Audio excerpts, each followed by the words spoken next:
Assalamualaikum warahmatullahi wabarakatuh. Alhamdulillahi rabbil alamin, wassalatu wassalamu ala rasulillahil karim Sayyidina Muhammadin al-amin wa ala alihi wa sahbihi ajma'in wa ba'd.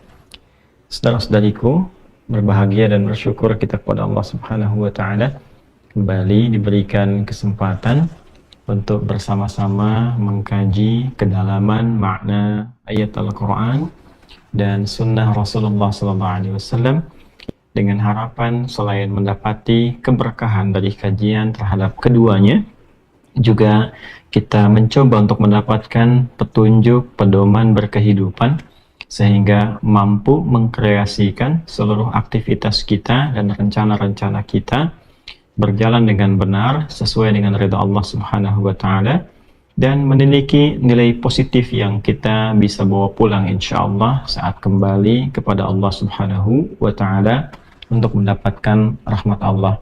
Untuk itu, semoga kita semua sampai detik ini diberikan kemampuan untuk meningkatkan takwa kepada Allah Subhanahu wa Ta'ala, dan semoga diberikan karunia Allah agar dapat wafat dalam keadaan husnul khatimah, menjadi muslim yang taat dan baik di hadapan Allah Subhanahu wa Ta'ala.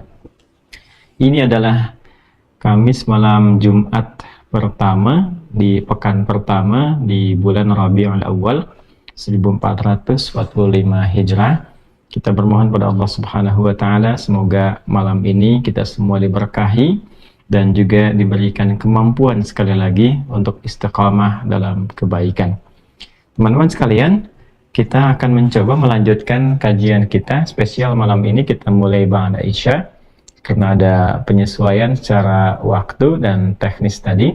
Alhamdulillah, kita akan meneruskan kembali kajian Al-Quran Sunnah Solution memasuki ayat ke-40 di surah yang kedua, yaitu surah Al-Baqarah. Dan saya mengingatkan, mohon izin karena ini masih recovery keadaannya, mungkin dalam beberapa paparan teman-teman terjeda mendengar suara batuk, mohon dimaklumi, dan semoga itu menjadi keberkahan baik untuk saya pribadi dan insya Allah kebaikan untuk kita semuanya.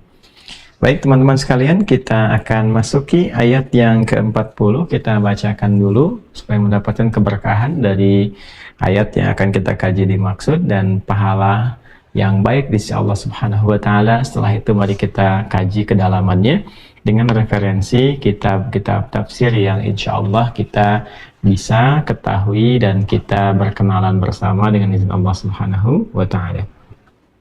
Silakan dibuka mushafnya atau aplikasi yang tersambung ke Quran surah kedua Al-Baqarah di ayat ke-40. A'udzu billahi minasyaitonir rajim. Bismillahirrahmanirrahim. Ya bani Israil adhkuru ni'mati allati an'amtu 'alaikum wa awfu bi'ahdi ufi bi'ahdikum wa iyaya farhabun. Ya bani Israil, duhai anak cucu Israel, Bani Israel. Nanti kita akan bahas siapa mereka itu yang dimaksud. Udhkuru ni'mati allati an'amtu 'alaikum. Ingatlah dan syukurilah oleh kalian beragam nikmat yang telah aku anugerahkan kepada kalian. Wa aufu bi'ahdi ufi bi'ahdikum. Dan tepatilah, tunaikanlah komitmen janji kalian kepada aku, maka aku pun berkomitmen untuk menepati janjiku kepada kalian. Wa iyaya farhabun, dan ingatlah suatu saat cepat atau lambat kalian akan kembali kepada aku sesuai dengan ajal yang telah aku tetapkan. Baik teman-teman sekalian, sebelum kita masuk pada pembahasan ayat ini, saya ingin perkenalkan dulu bahwa pada malam hari ini kita akan memasuki pengenalan dan pembahasan pada tafsir yang kontemporer. Dan ini cukup lengkap tafsirnya. Yang sebelumnya kita mengaji dengan tafsirnya Ibnu Jarir At-Tabari, ya, rahimahullahu taala. Ya, kita pernah dapat di sini, kalau tidak keliru saya juga sempat simpan.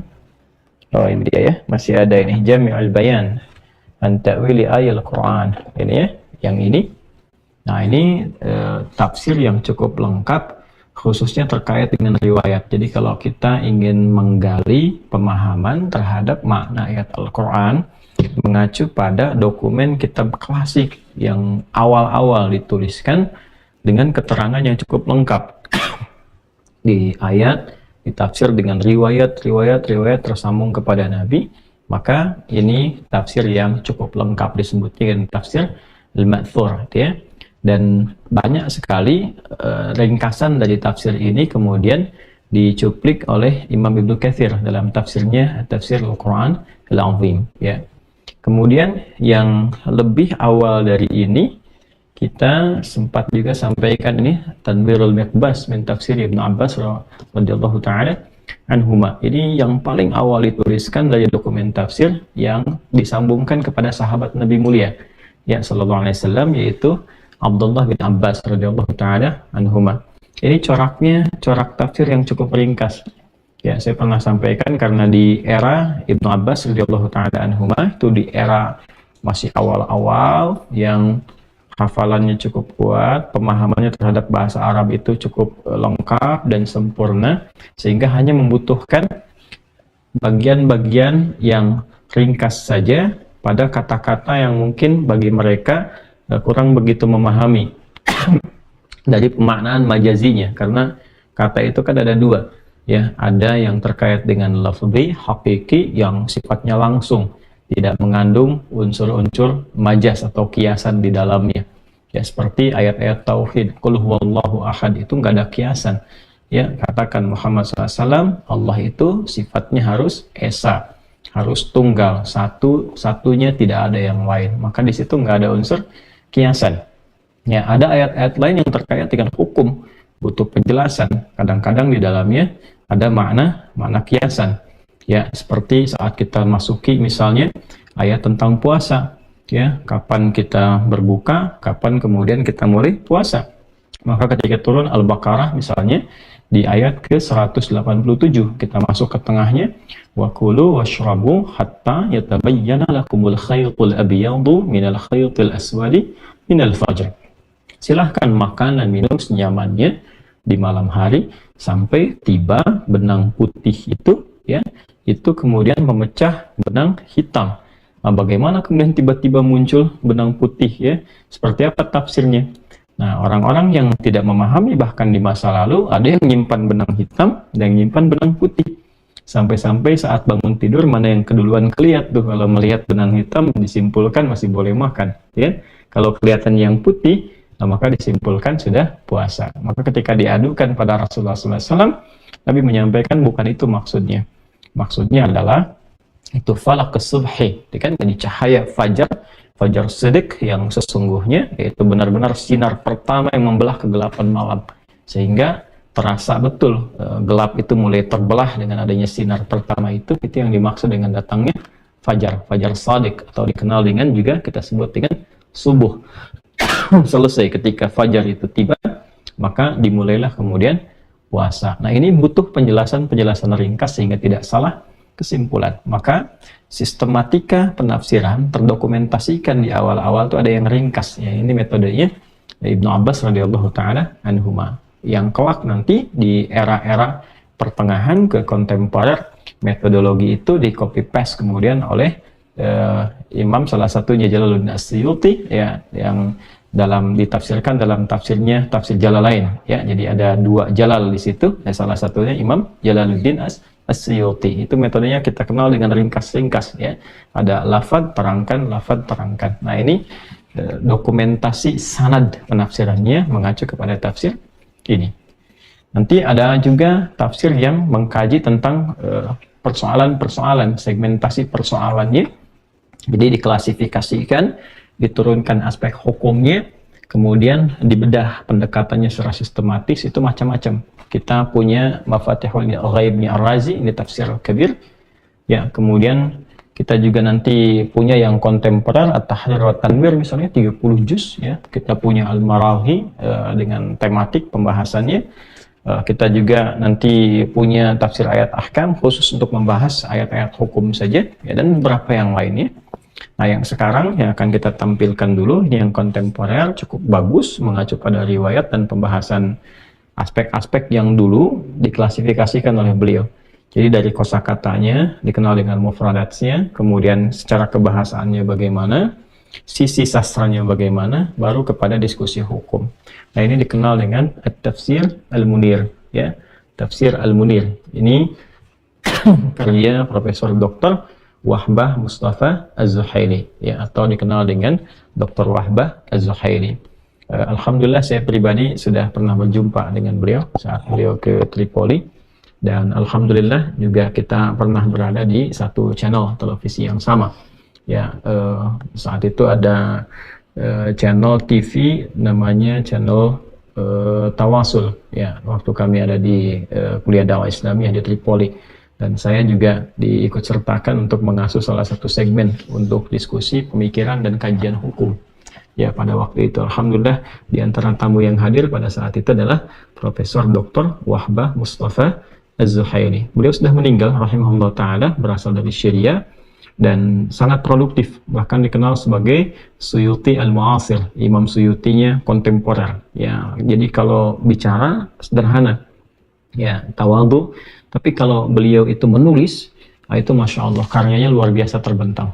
Jadi kalau dibandingkan dengan Syekh Buti, yaitu dari segi retorika, kedalaman bahasa, kalau bicara masih unggul Syekh Buti, ya, Ramadan Al-Buti. Tapi kalau dari segi penulisan karyanya, maka masya Allah semua konstruksi keilmuan beliau itu ditampilkan dalam karya-karya. Hampir di setiap disiplin ilmu itu rata-rata ada karya tulis beliau. Nah, sekarang alhamdulillah ini kita tampilkan, ya, salah satu kitab tafsirnya, Tafsir Al-Munir, ya, fil aqidah wa syariah wal manhaj. Di dalamnya ada konsepsi tentang akidah, kemudian juga ada syariah, hukum-hukum, dan juga al-manhaj, metodologi atau jalan-jalan menuju petunjuk yang disampaikan Nabi sallallahu alaihi wasallam. Baik, bismillahirrahmanirrahim. Kita akan masuk saja. Nah, ini ciri khasnya teman-teman sekalian.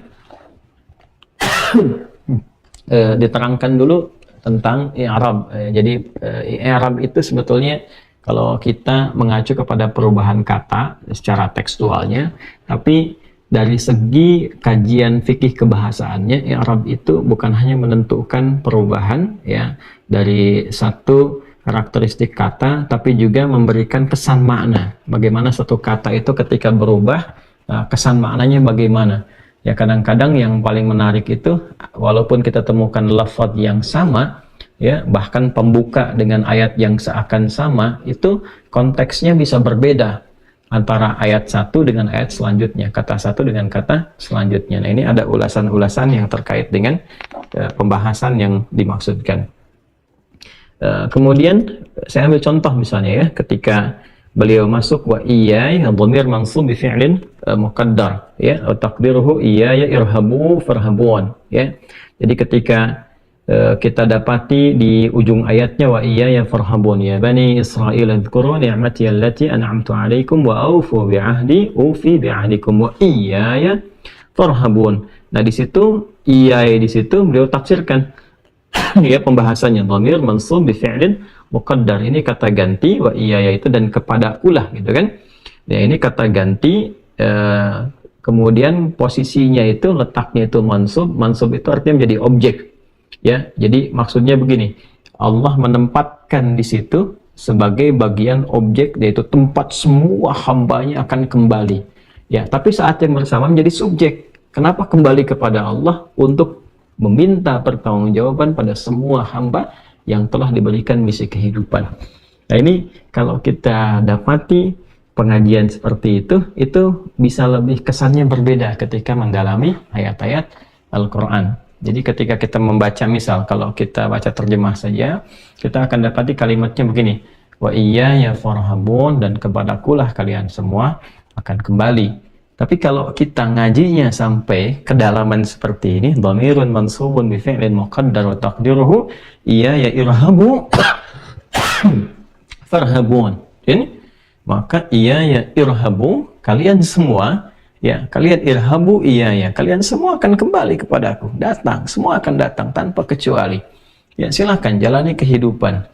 ya, innaka mayyitun, ya innahum mayyitun, Quran surah ke-39 ayat 30. Ya, pada hakikatnya engkau Muhammad SAW, ya kan, engkau pasti akan kembali, akan meninggal, dan kalian pun semua, ya kan, kita semua umat-umat Nabi Muhammad dan siapapun yang pernah berkehidupan di bumi akan meninggal juga.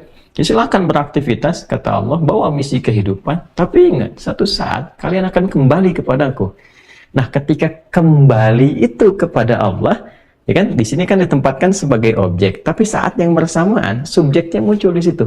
Kenapa kalian kembali? Aku akan evaluasi dan memintai pertanggungjawaban dari semua aktivitas dan misi kehidupan yang pernah kalian jalani di muka bumi. Apakah seperti yang aku pernah tunjukkan, aku perintahkan, atau kalian menyimpang dari apa yang telah aku gariskan?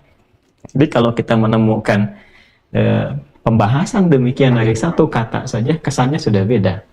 Jadi kita mengenal kenapa kita mesti hidup di bumi. Nah, ini ada satu pembahasan di situ, konteksnya i'rab. Jadi bukan hanya mengetahui posisi kata itu dalam gramatikal bahasa Arab, apakah tempatnya itu rafa, marfu, apakah mansub atau madmun, ya, madmum, apakah dia itu rafa, ya, kemudian juga apakah mansub atau majrur, ya, ataukah dia dalam keadaan jar. Kalau rafa dia menggunakan dhammah, madmum, ya, kalau dia kemudian nasab biasanya maftuh menggunakan fathah atau kadang kasrah, atau dia majrur menggunakan dia. Bukan hanya sekadar harakat, tapi ada kedalaman makna di dalamnya. Baik. Kemudian teman-teman sekalian, kita dapati juga di sini ada unsur sastranya. Izin ya, supaya ada tambahan sebelum kita masuk ke konteks pembahasannya. Di sini ada balaghah. Balaghah itu nanti ada 3 cabang ilmunya. Jadi ada ma'ani, ada bayan, ada badi'. Ma'ani nanti untuk memilih diksi. Diksi apa yang sesuai disampaikan sesuai dengan objeknya. Jadi kan kalau kita misalnya bicara sama anak kecil, sama orang dewasa, sama orang tua, kan berbeda-beda memilih katanya, kan? Nah, di Al-Quran itu setiap kata, bahkan hurufnya, terpilih sesuai dengan konteksnya.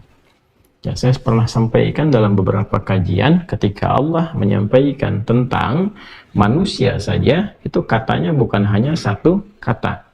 Kadang disampaikan dengan kata bashar, qul innama ana basyarum mithlukum, ya, kadang disampaikan dengan ins, ya ma'syaral jinni wal ins, kadang dengan al-insan, ar-rahman 'allamal Qur'an, khalaqal insan, kadang dengan bani Adam, ya bani Adam khudhu zinatakum 'inda kulli masjid, kadang-kadang dengan an-nas, ya qul a'udzu birabbin nas, ya ayyuhan nas. Itu kalau diterjemahkan, diterjemahan semua artinya manusia, kan? Tapi pilihan kata itu menjadi spesial karena ketika Allah menyampaikan itu sesuai dengan konteksnya. Ketika ingin berbicara tentang aktivitas totalitas, maka yang dipilih insan. Ketika akan berbicara tentang karakteristik, kelembutan, kehalusan, dipilih ins. Ketika berbicara tentang konteks sosial yang tidak bisa tumbuh dan berkembang sendiri, maka yang dipilih annas. Demikian selanjutnya. Nah, di sini teman-teman sekalian, ketika kita diberi contoh di ujung ayat ditutup dengan kalimat wa iyaya farhabun, ya kan? Nah, kenapa di situ kemudian menggunakan bentuk wa iyaya farhabun? Padahal bisa Allah mengatakan misalnya farhabun iyaya, gitu kan? Atau farhabuni, bisa saja demikian, ya, di luar Al-Qur'an. Tapi di sini ditekankan dengan kalimat wa iyaya farhabun. Maksudnya yufidul ikhtisas wa huwa awkad fi ifadatil ikhtisas min iyyaka na'bud. Di sini memberikan konteks kekhususan.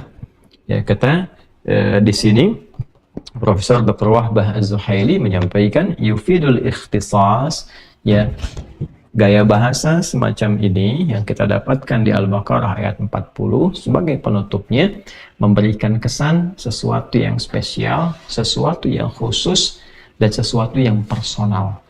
Ya, seakan-akan memberikan kesan kepada kita bahwa semua kehidupan kita yang kita jalani di muka bumi ini pada akhirnya ketika berakhir akan mencapai satu titik puncak yang spesial, titik puncak yang istimewa.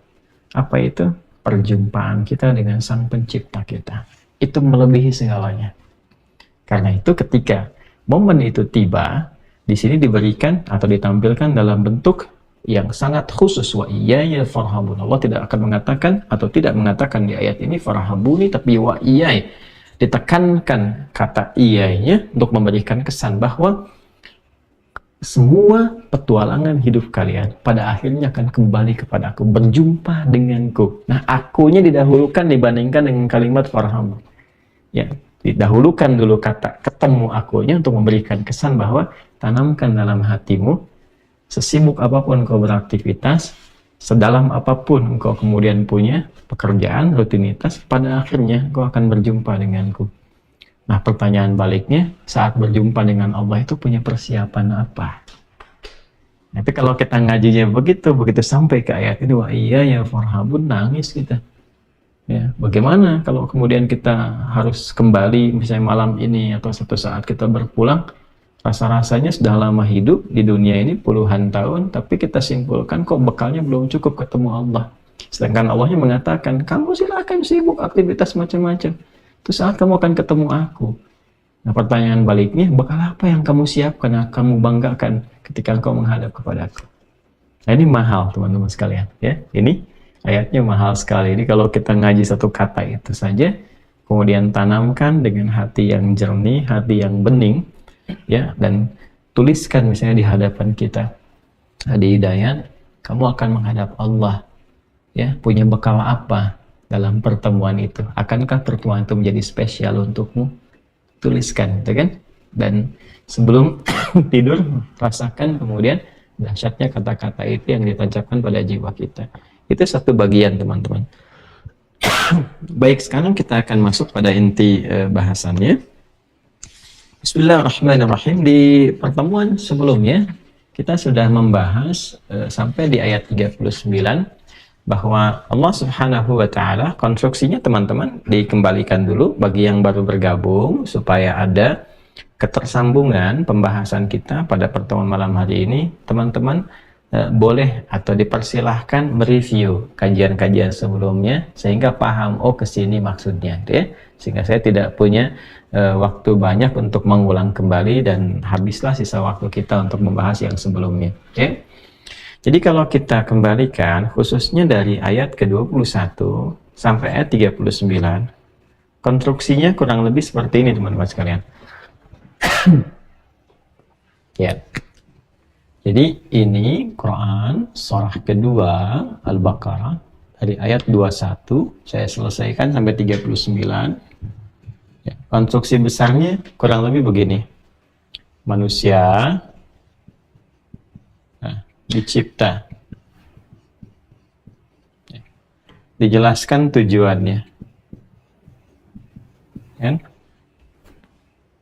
Mengapa manusia diciptakan, tujuannya apa, itu kan? Ini dijelaskan,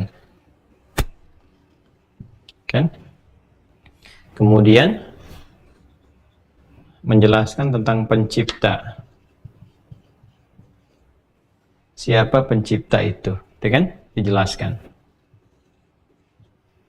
Kemudian setelah itu, setelah mengerti tujuan hidupnya dan paham tentang siapa yang menciptakannya, kan harus tahu kenapa kita wujud di muka bumi ini.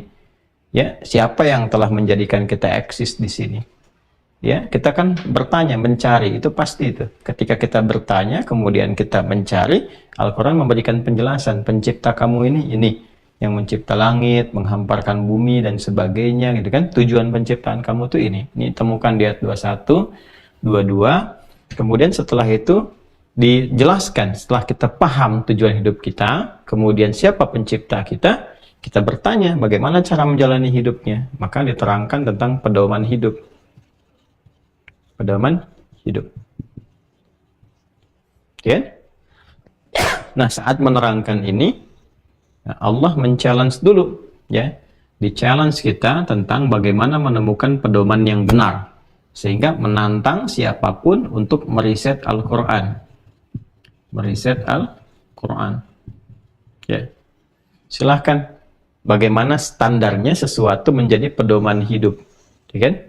Lalu ini yang menarik didapatkan dalam Al-Quran, satu-satunya kitab suci yang men-challenge semua pembacanya atau orang-orang yang ingin mengetahuinya, bahkan untuk meneliti, silahkan. Ya, silahkan dikaji, silahkan diteliti, silahkan ditemukan satu kesimpulan yang memberikan kesadaran kepada kita bahwa ini bukan karya manusia. Ya, nanti dijelaskan sifat-sifatnya. Kalau karya manusia bisa begini enggak? Yang lafadznya terpelihara, yang mudah untuk dihafal oleh siapapun. Semua kalangan sampai yang tak bisa melihat pun bisa hafal Quran. Ya, dari mana logikanya karya manusia bisa seperti itu? Kemudian yang tidak pernah bosan dibaca, kok bisa tiap orang itu bisa baca 17 kali Al-Quran dalam sehari? Al-Fatihah, dan nggak pernah bosan, itu setiap hari dilakukan.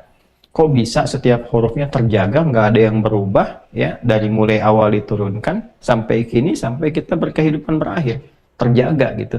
Nah, ini diminta untuk diriset, termasuk kontennya. Itu kan tadi baru bahasa lafadznya, ya, kata kalimatnya, termasuk isinya. Silahkan cek isinya. Apakah mungkin seorang yang Muhammad SAW bisa memberikan penjelasan tentang secara ilmiah tentang analisis langit, bumi, tentang hewan, tentang kejadian di masa lalu, tentang Fir'aun, kisah nabi-nabi, rasul sebelumnya, sedangkan beliau tinggalnya di tempat yang tidak punya akses untuk mendapatkan informasi yang demikian, dan tidak bergaul dalam konteks ilmiah, pelajaran-pelajaran atau pernah sekolah gitu kan, bahkan tidak membaca dan tidak menulis, ya, dalam konteks pembelajaran formal tidak ditemukan, atau bahkan informal. Nah, ini sesuatu yang sangat menarik. Lalu setelah itu, setelah di-challenge, nah, dijelaskan kemudian alur kehidupan. Alur kehidupan kita yang tidak hanya hidup di bumi saja, tapi di bumi membawa misi yang satu saat kita akan kembali, ya kan? Nah, kembalinya kemana dijelaskan. Nah, ini satu-satunya kitab suci yang menjelaskan secara detail dari mulai kehidupan di bumi, kemudian juga setelah itu kemana, ya, lalu alurnya seperti apa, kronologisnya bagaimana, sampai kemudian kembali lagi sampai kehidupan abadi. Detail sekali disampaikannya, ya. Ini sampai ayat 25 kita temukan. Lalu setelah itu dijelaskan kepada kita yang paling menarik itu supaya memanfaatkan kehidupan dengan baik agar tidak menyia-nyiakan, ya, proses kehidupan itu, ya, menjaga, ya, kondisi kita supaya menjalani hidup dengan baik, pola hidup baik. Pola hidup yang baik, ya. Ya, ini dicontohkan jangan sampai Anda beraktivitas seperti nyamuk, ya, cuman makan, minum, sedot darah, setelah kenyang mati gitu kan. Jadi jangan sampai hidupnya seperti hewan. Cuman berangkat gelap, pulang gelap, makan, minum, tiba ajal, mati, seperti itu, ya. Nah, setelah itu tumbuh penyakit-penyakit yang buruk. Ya, baik itu kemudian menyimpang dari pedoman kehidupan, ya, menjadi fasik, ya, kemudian setelah itu memutus silaturahim dan sebagainya, sampai lupa bahwa suatu saat kita akan kembali. Maka disadarkan kembali di ayat ke-29 bahwa Allah yang telah mencipta semesta ini, bahkan mencipta bumi, mencipta langit dan sebagainya, itu untuk memberikan sebuah penegasan kepada kita bahwa kehidupan kita pada saatnya akan kita ketahui sudah teratur semuanya sampai kita kembali kepada Allah Subhanahu wa Ta'ala. Jadi ditutup dengan ayat 29 itu, ya, sebagai penutup mukaddimah yang menyimpulkan tentang desain, ya, semesta. Walladzi khalaqa lakum ma fil ardi jami'a thumma istawa ila as-sama'i fasawwahunna sab'a samawati wa huwa bikulli syai'in alim. Jadi setelah aku sediakan semua yang kehidupan di bumi untuk kalian itu, dan aku juga desain langit demikian adanya, ya, semua untuk memberikan dan mendukung kesuksesan misi kalian di bumi. Jadi jangan sia-siakan, ya, bangun pola hidup yang baik, jangan bersikap seperti hewan, jangan memutus silaturahim, gitu kan? Jangan kemudian membangun konflik dan sebagainya. Berbuatlah kehidupan dengan alur yang baik sehingga mendapatkan surga, tempat kembali, ayat 25. Kemudian ketahuilah bahwa semua yang di bumi sudah aku desain untuk memudahkan hidup kalian sampai kalian kembali dalam kebaikan. Lalu setelah itu dijelaskanlah tentang kisah manusia pertama untuk memberi contoh. Jadi kalau kita tanya gimana cara berkehidupannya sehingga berjalan dengan baik, maka Allah jelaskanlah tentang kisah Adam saat mulai diciptakan, kan? Dan kita sudah ketahui dalam kisah Adam ini dari ayat 30 sampai dengan 39. Nah, jadi dari sini 21 sampai ke 29 kita temukan 30 sampai 39-nya ketika memberikan contoh kehidupan Adam alaihissalam dari mulai diciptakan, dicipta, ya kan? Lalu setelah itu diberikan bekal pengetahuan, ya, lalu diviralkan di kalangan malaikat dan jin, tentang misi utama ini, ya. Setelah itu dijelaskan misi hidupnya, ya, di bumi tentunya. Lalu kemudian diberikan pelatihan, ya, ada training sementara, ya, di surga sementara. Nah, lalu diperkenalkan tentang perintah dan larangan. Perintah plus larangan, serta faktor-faktor yang terkait dengannya. Kalau perintah ini nanti bisikan-bisikan atau support kebaikan yang berasal dari malaikat nanti, ya. Kemudian yang larangan ini kebanyakan nanti provokasinya datangnya dari setan. Nah, sehingga kita temukan malaikat disebutkan 88 kali dalam Al-Quran, setan disebutkan 88 kali dalam Al-Quran. Ya, setelah ini dijelaskan, ditempatkan, lalu diizinkan oleh Allah Subhanahu wa Ta'ala supaya mengenal tentang musuhnya itu, Adam, diizinkan oleh Allah, ya, untuk kemudian tinggal di surga, beraktivitas yang sifatnya training sementara, sehingga bisa merasakan bagaimana godaan-godaan setan itu, baik pada dirinya, pada pasangannya yaitu Hawa alaihissalam, dan pada satu titik kemudian terjebak pada larangan itu akibat provokasi setan. Maka pada saat itulah kemudian dengan izin Allah diturunkan formulasi, kalau ini mengikuti perintah hasilnya bagaimana, kalau terjebak pada larangan bagaimana cara kembalinya. Maka di sini kemudian muncullah jalan taubat, ya. Jadi kalau sudah salah jangan memilih jalan ninja, ini jalan ninjaku, bukan, pilih jalan taubat, ini jalan taubatku. Nah, ini sampai ayat ke 37, ya. Jadi ini sebetulnya pelajaran penting untuk kita anak cucunya, karena di surat Al-A'raf yang pernah kita bahas dulu dari ayat 26 sampai dengan ayat ke 30 pada intinya, kita akan temukan bagaimana Nabi Adam mengingatkan, nanti kalau kalian menjalani kehidupan, ya bani Adam la yaftinakum syaitanu kama akhraja abawaikum ya minal jannah. Ya, jadi hai anak cucu Adam, Allah memberikan pesan, ya, belajarlah dari kisah Adam alaihissalam. Jadi Adam diizinkan tergelincir, tergoda itu sebetulnya ingin mengambil pesan intinya supaya menurunkan kalimat taubat seperti yang pernah saya jelaskan di pertemuan lalu. Untuk kita, ya, mudah bagi Allah menjaga Adam karena kan terpilih sebagai seorang nabi, tapi diizinkan mengalami situasi itu supaya keluar kalimat taubat untuk membedakan antara manusia dengan setan. Setan salah, tidak kenal tobat. Manusia salah, manusia mesti bertobat sepanjang dia memiliki sifat kemanusiaannya. Itu poinnya. Lalu setelah ini khatam, diajarkan, perintah sudah mengerti, larangan sudah paham, menjauhinya bagaimana, bekal ilmunya sudah ada, orientasi sudah jelas, kan? Kemudian sudah kenal dengan semua dan siap untuk diturunkan, maka ayat 38, ya, memberikan satu konstruksi kehidupan baru di bumi, ya. Kehidupan membawa misi ya, di al-ard, kita terjemahkan dengan bumi karena umumnya ini yang kita huni, ya kan? Maka disampaikanlah kemudian formulasi kehidupan misi di bumi itu dengan dua desain saja, yaitu sukses dan bahagia plus bahagia. Jadi pedoman yang disiapkan, kembali ke sini, pedoman yang disiapkan, pedoman hidup yang Allah siapkan untuk semua Adam dan anak cucunya sampai hari kiamat itu terjadi, saat mereka membawa kehidupan misi di muka bumi, pedoman ini akan mengantarkan pada kehidupan yang sukses dan bahagia. Apapun yang dikerjakan cenderung pada kesuksesan dan potensi kebahagiaannya tinggi sepanjang mengikuti apa? Pedomannya. Itu yang dimaksud kulnah biltu minha jami'a fa imma ya'tiyannakum minni hudan. Nah, itu hudan yang dimaksudkan di sini.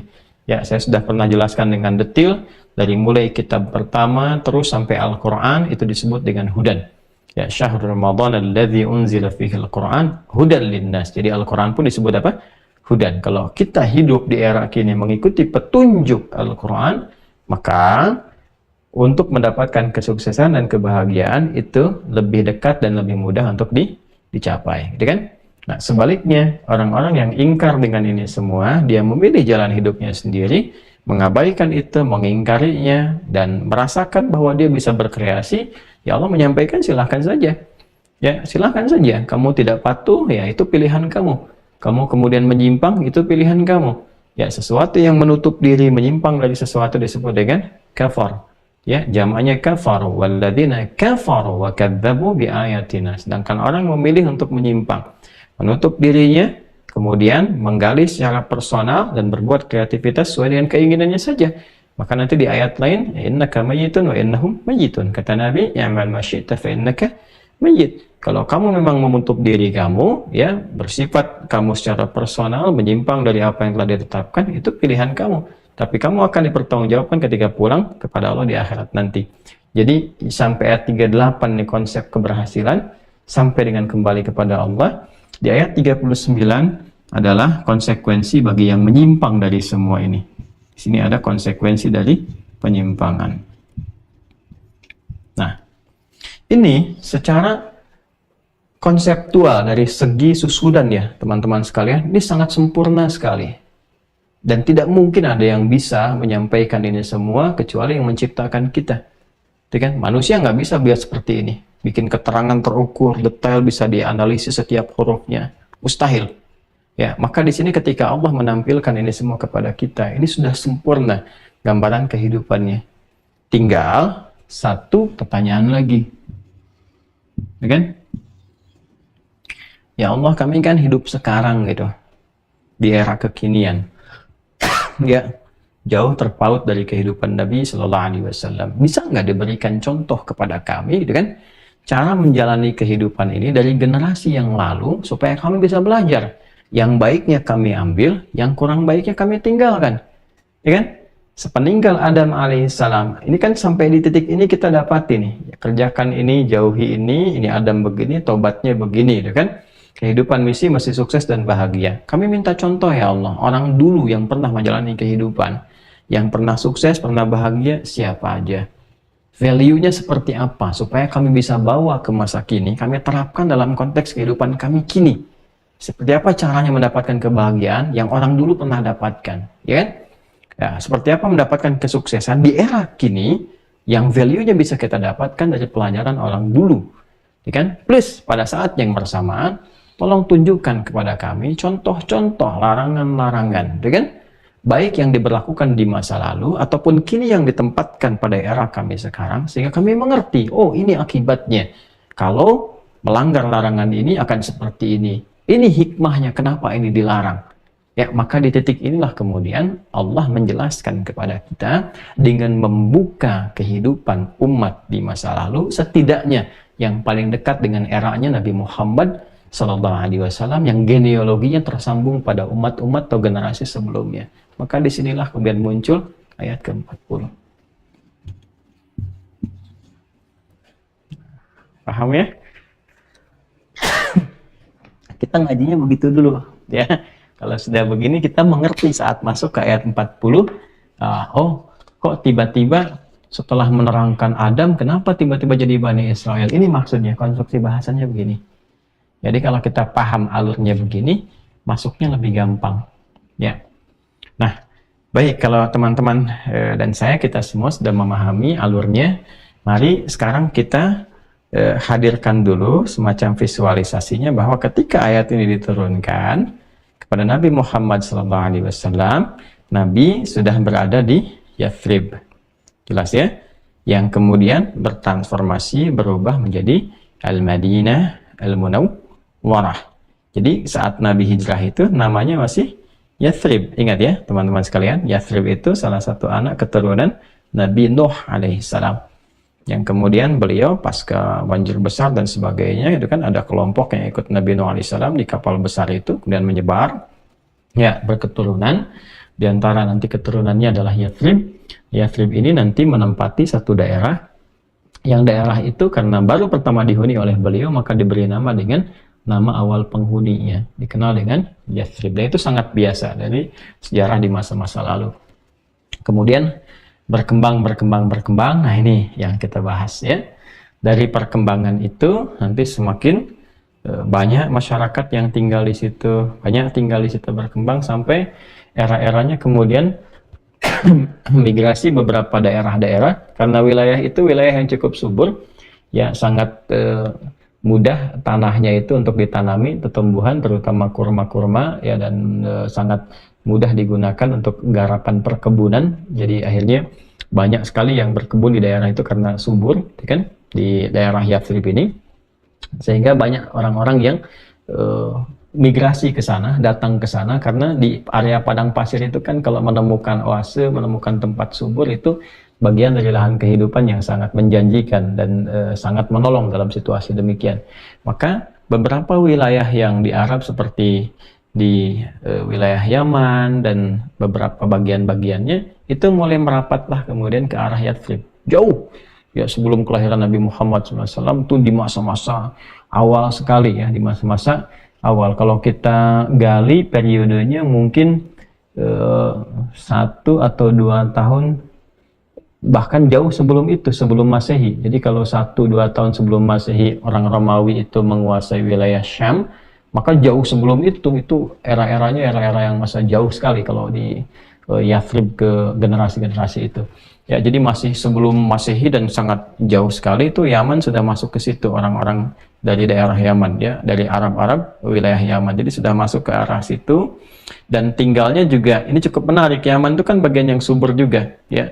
Terutama nanti setelah terjadi Sailul Aram, banjir besar yang bendungan pecah itu ya, kemudian setelah itu terjadi musibah besar, beberapa kemudian menyebar dan sebagainya. Nah, Yaman daerah subur, dan biasanya kalau di Arab itu tempat yang subur, yang tenang, ya secara antropologi itu memberikan karakteristik yang lebih lembut. Ya, makanya rata-rata pada umumnya ya, walau tidak semuanya itu, pada umumnya kalau kita temukan teman-teman yang pernah tinggal di Arab, kita sangat memahami kalau kita mitigasikan, tentu akan beda antara Yaman misalnya dengan di daerah Teluk misalnya, ya baik itu Saudi atau Qatar atau Kuwait misalnya kekinian, ya juga beberapa yang lain. Kalau Irak kan sudah masuk Persia ya sebetulnya, kalau Mesir itu sudah masuk Afrika Utara, ya Yordania itu masuk Arab. Tapi kalau Syam, sebetulnya Syam awalnya tidak masuk wilayah Arab, tapi kemudian terarabisasi pada era-era selanjutnya itu karena banyak persinggungan nanti, terutama transaksi jual beli bahkan sampai ke era Nabi SAW. Nah teman-teman sekalian, kita kembalikan ke tadi. Jadi yang masuk ke Yathrib itu, setelah dari Yathrib nanti ada penduduk-penduduk asal Yaman kumpul di situ dengan 2 suku besar yang kelak kemudian jadi besar, yaitu Aus dan Khazraj kan, yang kemudian di situ banyak beraktivitas. Itu sudah duluan. Nah, memasuki tahun 1 ya, jadi 2 ke 1 sebelum Masehi, 2 ke 1 ya, sebelum Masehi. Nah, ini tentara Romawi menguasai wilayah Syam. Ya. Syam itu kalau sekarang masuk wilayahnya Jordania, ya, kemudian Syria, kemudian Lebanon, ya, Palestina. Nah, ini wilayah Syam. Nah, Romawi sudah menguasai ini. Ya, sedangkan pada saat ini dikuasai di wilayah ini itu sudah ada juga turunan-turunan Yahudi, ya, yang berdomisili di sini. Turunan-turunan siapa? Yahudi. Nah, Yahudi ini akarnya nanti akan tersambung kepada 2 bagian, teman-teman sekalian ya. 2 bagian dalam tafsir ya, secara garis besarnya gitu ya. Bagian pertama, tafsir pertama nanti ada yang menyambungkan ke Yehuda. Nah, Yahuda atau Yehuda gitu kan. Gini. Nah, kalau di Arabisasi ini DZ di sini nanti menjadi dal. Ya. Yahuda. Ya, ke sini. Yehuda ini 1 dari 12 anaknya yang tersambung kepada Nabi Yakub alaihissalam. Jadi ada Nabi Yakub alaihissalam, beliau anaknya Nabi Ishak ya alaihissalam, Nabi Ishak alaihissalam anaknya Nabi Ibrahim alaihissalam. Ya. Nanti ini saudaranya Ishak, ya, anaknya Nabi Ibrahim dari Sayyidah Hajar ada Nabi Ismail alaihissalam. Oke, jadi ini Ismail alaihissalam, ya, nanti di sini menurunkan Nabi Muhammad sallallahu alaihi wasallam, ya, Nabi Muhammad sallallahu alaihi wasallam.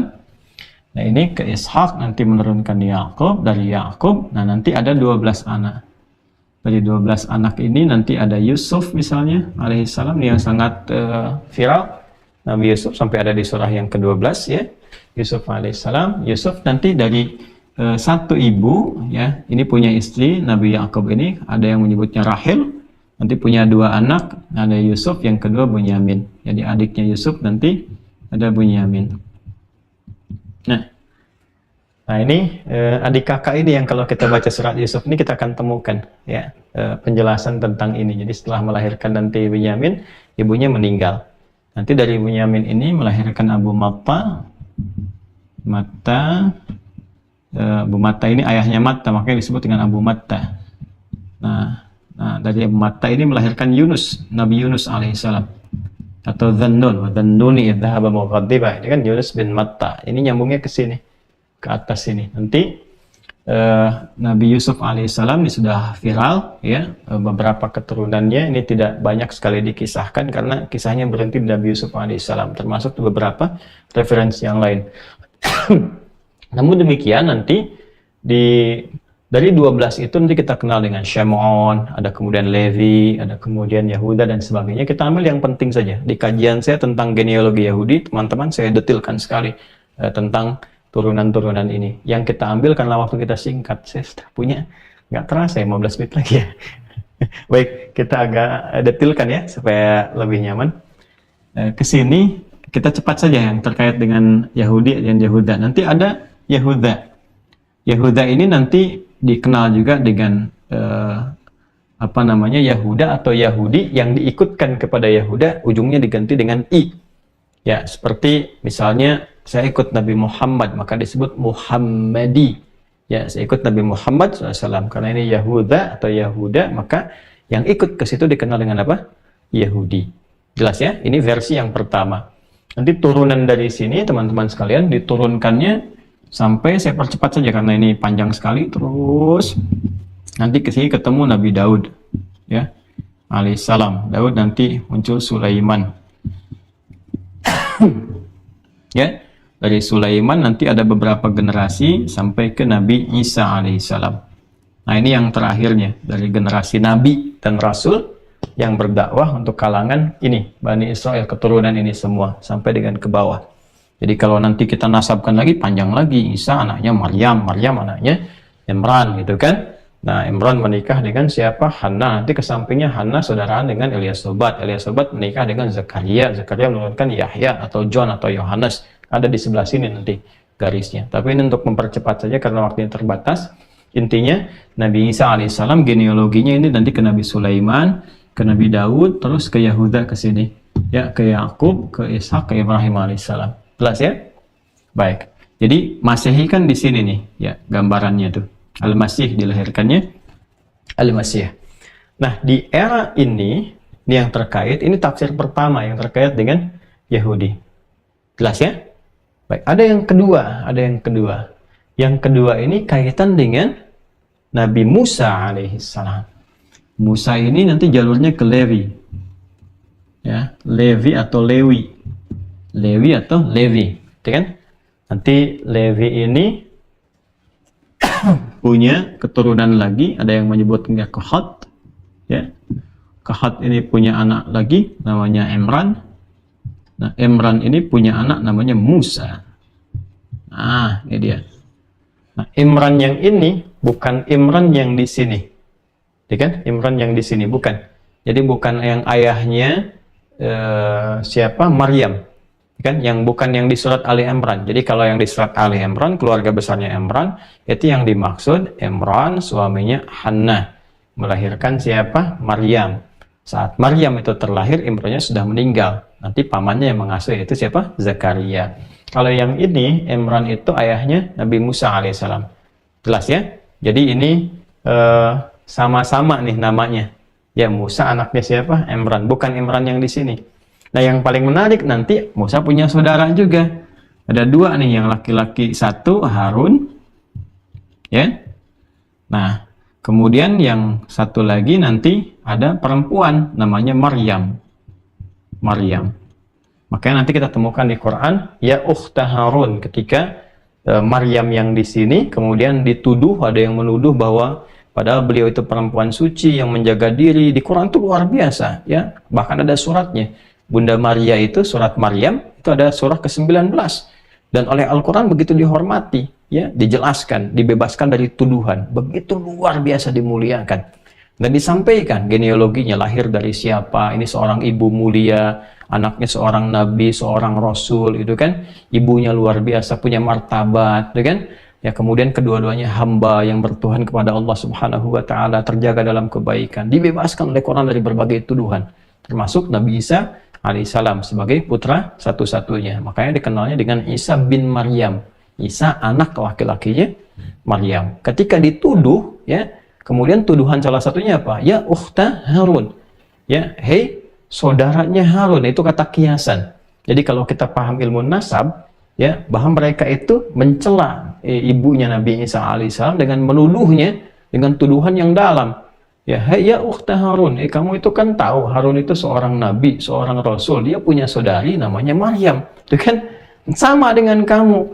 Kenapa yang Maryam sana tuh begitu menjaga, begitu bagus, begitu baik, begitu soleh, ya? Kamu kok punya nama yang sama? Kita kadang-kadang jadi perempuan yang baik, yang solehah, bapak kamu baik, ibu kamu baik, kok kamu jadi menyimpang, gitu kan?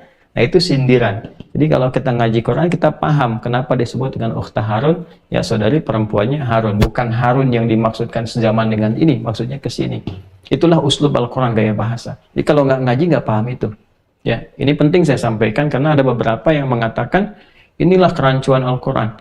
Kok Maryam di sini disebutkan semasa dengan Harun, sedangkan Harun masih dengan Musa. Nah, ini penting belajar lagi, bukan itu maksudnya kawanku yang baik. Ya, maksudnya adalah Anda belajar lagi, ya, dengan bahasa Al-Quran supaya mengerti. Jadi di situ banyak bahasa indah yang mengantarkan kita pada pemahaman dan ilmu baru. Nah, nanti di Musa ini teman-teman sekalian, seperti kita ketahui, ada umat yang juga dijaga di sini, ya, di eranya. Kita ketahui bersama Firaun, itu kan turunan dari sini. Nanti ada kisah di sini. Nah, kisah terkait ini sehingga menjadi Yahudi di sini, kisahnya akan ditemukan di Quran surah ke-7 Al-A'raf. Dari ayat 155 sampai 157. Nah, kata Yahudinya dari kata hudna itu ditemukan di ayat 156. Ya. Jadi kalau ini wahtara Musa gitu, sab'ina rajulan, kan, dan Musa alaihissalam setelah peristiwa dibebaskan dari kejaran Firaun itu, kemudian beliau pergi ke Bukit Sinai, gitu kan, Tur Sina, untuk mendapatkan wahyu, gitu kan, Ten Commandment itu. Tiba kemudian kok umat yang ditinggal belum basah tapak kaki itu, kan, dari selamatnya yang diselamatkan oleh Allah dari kejaran Firaun itu, dijaga oleh saudaranya Harun, tapi ternyata mereka ya terbawa suasana, ngikutin provokasi Samiri, terus mencari ya sesuatu gambaran-gambaran, ya seakan-akan ini ada penampakan ketuhanan, sehingga di situ kemudian bergerak untuk menyimpang, dan Harun tidak punya kuasa karena banyak sekali yang berbuat demikian dan berada dalam keadaan terancam. Maka apa yang terjadi setelah Musa kembali melihat banyak penyimpangan, dibereskan oleh beliau taubat, ngajak taubat tuh, ya, ngajak taubat kepada murid-muridnya yang benar itu, yang lainnya kemudian mereka dipilih untuk dieksekusi, gitu kan. Karena hukum Taurat yang dipakai, ingat ya, ini kalau kita jujur ya bisa melihat bagaimana Taurat, bagaimana Injil, silahkan dicek hukumnya pada masa itu. Jadi pada masa itu hukum Tauratnya ya untuk memberikan kesan yang kuat ya, supaya tidak menyimpang lagi orang yang melampaui batas ini, maka diantara hukumannya disampaikan ya supaya tidak terulang nih. Kan kita juga seperti itu, kalau ada narkoba yang luar biasa itu kan, misalnya pembunuhan yang luar biasa, extraordinary crime, ancaman hukumnya kan hukum mati. Ya, di dalam hukum Taurat juga demikian. Ya, kemusyrikan dan sebagainya ancaman hukumnya ancaman mati. Karena kalau nggak diancam begitu, ngeyelnya tinggi. Ya, pada masa itu demikian di hukum Taurat tuh.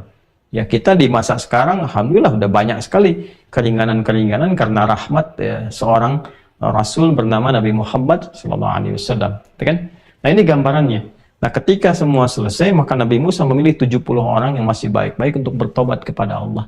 Ketika bertobat itulah kemudian di antara kalimatnya Nabi Musa di ayat 156 itu memohon kepada Allah, ya kan? Waktu belana fid dunya hasanah, gitu kan? Ya Allah, mohonlah bimbing kami untuk kau tetapkan selama di dunia ini menjadi pribadi yang baik dalam kebaikan, kemudian sampai dengan kembali ke akhirat. Nah, kemudian dikatakanlah inna hudna ilaik, hudna. Teman-teman buka ayat 156 itu. Nah, ini kata dasarnya. Kami kembali bertobat ya Allah kepadamu. Mohon bimbing kami untuk kembali bertobat kepadamu. Ya kan?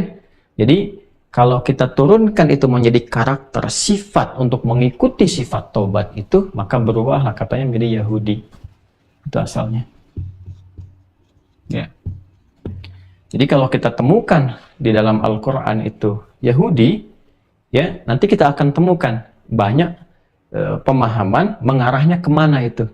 Ya, apakah ini yang dimaksudkan adalah keturunan yang di sini dengan sifat-sifat yang ada secara genealogis, atau yang dimaksudkan dengan kembalinya kepada sifat-sifat tobat ke jalan yang baik setelah hadirnya banyak penyimpangan-penyimpangan.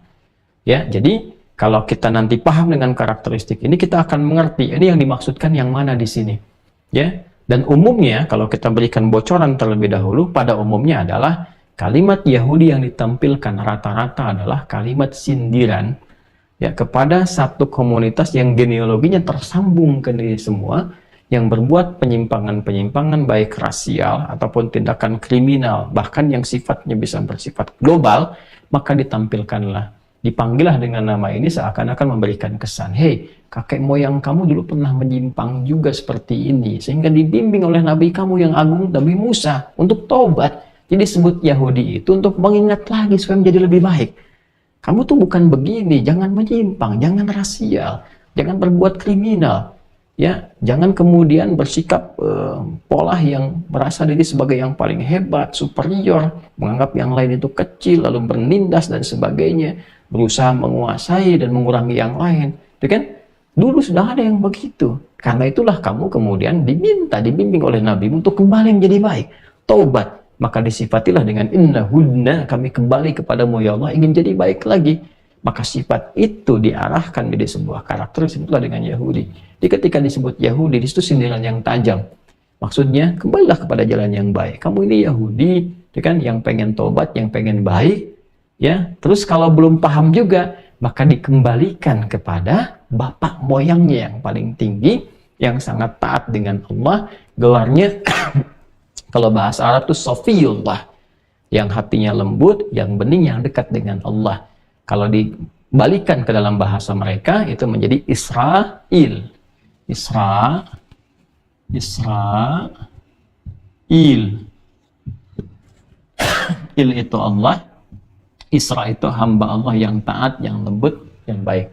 Ya, ini adalah sifat bagi Nabi Yakub alaihissalam ke sini. Ya. Jadi kalau ini nggak mempan dengan kata-kata ini, dibalikkan kepada asalnya. Hei, anak-anak, cucu, keturunan seorang hamba Allah yang lembut, yang baik, apa nggak malu dengan kakek kamu tuh? Seorang nabi yang lembut, yang baik, yang pada anak-anak itu sifat halusnya begitu dalam. Ya kenapa engkau yang punya kakek demikian, dekat dengan Allah, kau menjadi jauh dan menyimpang? Nah, ini maksudnya. Maka kalau dipanggil dengan kata Bani Israel, artinya apa? Ada penyimpangan-penyimpangan yang terjadi yang begitu sangat dalam, yang dengan kedalaman itu mereka disentuh kalbunya untuk mengembalikan kepada genealoginya. Karena di muka bumi ini, ya selain umat Islam, yang paling kuat memelihara nasab itu Yahudi. Yahudi itu kuat memelihara nasab. Ya makanya untuk menjadi rabi saja di kalangan Yahudi sampai dengan kini, itu harus punya genealogi nasab yang jelas. Kalau bukan dari kalangan imamat itu, untuk jadi rabi itu nggak bisa. Nggak bisa, itu nanti sudah ada jelas. Ya, generasi Lewi kemana, Syamun kemana, Yehuda kemana. Kemudian nanti ada dari Lewi ini nanti nyambung terus sampai kita dapatkan ke Harun. Harun ini sekarang ada marganya Khan. Khan itu masuknya ke Harun. Ya, Kahan itu ke Harun. Kalau kita diteruskan itu, dan itu jaga nasab. Ya, kalau ini silahkan dicek gitu ya. Itu kuat sekali nasab di Yahudi itu. Jadi ketika disebutkan Bani Israel untuk mengingatkan kebiasaan nasab mereka. Dan di Islam juga punya nasab. Ya, di Islam juga punya nasab. Nanti kajian nasab mungkin lain waktu kita bahas ya. Ya, dan itu tidak bisa dikecilkan dengan DNA karena akan berbeda. DNA itu jangkauannya hanya terbatas kekinian dan paling sampai 5 generasi ke atas. Kesannya nggak akan bisa nyambung lagi. Ya, justru ilmu nasab itu di atas DNA karena sudah ada dengan sebelumnya dan tersambung secara valid, bisa dilacak dengan jejak sejarah ya. Dan kalau kita masuk ke DNA itu paling kita bisa lacak sampai 2, 3, 4, paling maksimal 5 generasi seperti yang Eropa pernah juga lakukan. Karena nanti ada alasan-alasan, dia sudah banyak menyebar, sudah bercampur, sudah macam-macam. Sedangkan nasab sudah menjadi disiplin ilmu yang utuh dari sejak dulu. Ya. Nanti lain waktu lah kalau kajian itu mau dibahas, kita bisa turunkan dengan lebih detail. Saya mau temukan dulu ini maksudnya, kok kaitan dengan Madinah apa? Ini maksud saya gini, ini kan belum selesai kita. Ya, belum selesai. Nah ini, teman-teman sekalian, anggaplah ini kita kesini dulu ya, anggaplah ini secara historis. Nabi Isa alaihissalam, kalau kita ambil misal dengan versi yang ada saat inilah, taruhlah kita ambil Masehi ketika dilahirkan, dengan 1 Masehi, taruhlah gitu. Nah, sebelum masuk ke 1 Masehi, suasana di sekitaran Syam, ini kan daerah ini nih, Nabi Isa kan lahirnya di sini, ya, wilayah Palestina.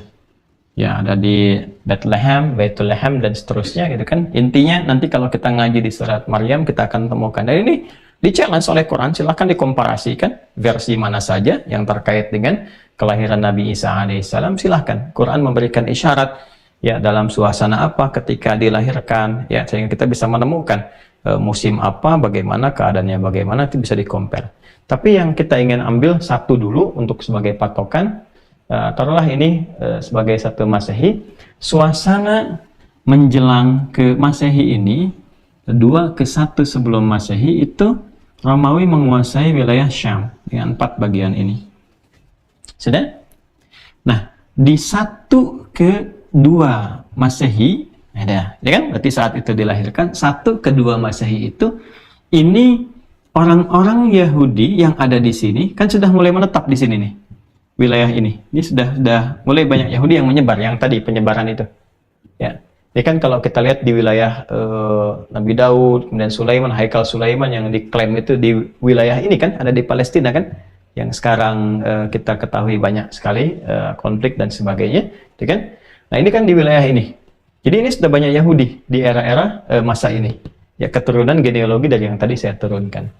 Kemudian teman-teman sekalian, ini sudah menguasai Romawi di Syam, satu lagi sampai ke Mesir, wilayah Romawi itu. Sampai ke Afrika Utara. Ya, nanti persaingannya dengan Persia. Di sini ada Titus. Nah, di sini ada Hadrian.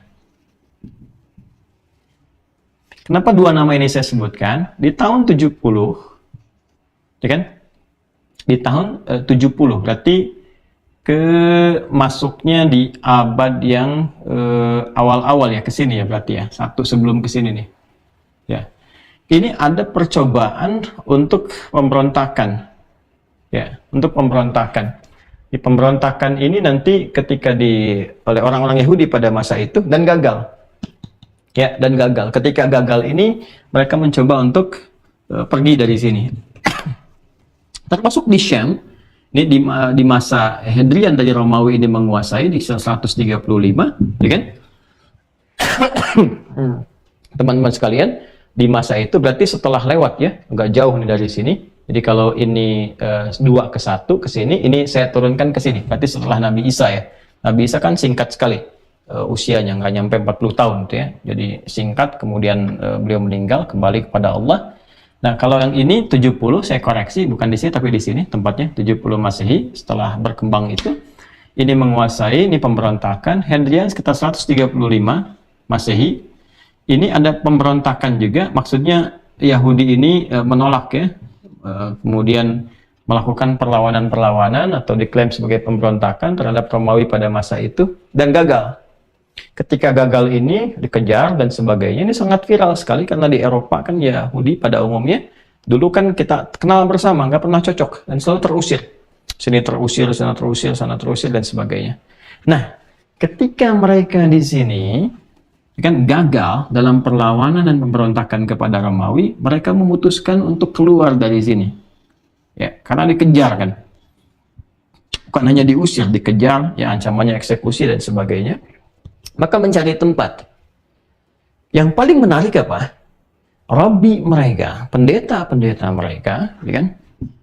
Rabi mereka, pendeta-pendeta Yahudi, itu mengetahui dari kitab yang mereka terima sebelumnya, yang tersambung baik dari Injil Nabi Isa alaihissalam, atau bahkan Taurat dari Nabi Musa alaihissalam, tertuliskan jelas di kitab itu, ya, isyarat-isyarat yang menunjukkan ciri-ciri spesifik, bahkan dengan namanya disebutkan, ya, akan ada seorang nabi yang terakhir membawa berkah, ya kan?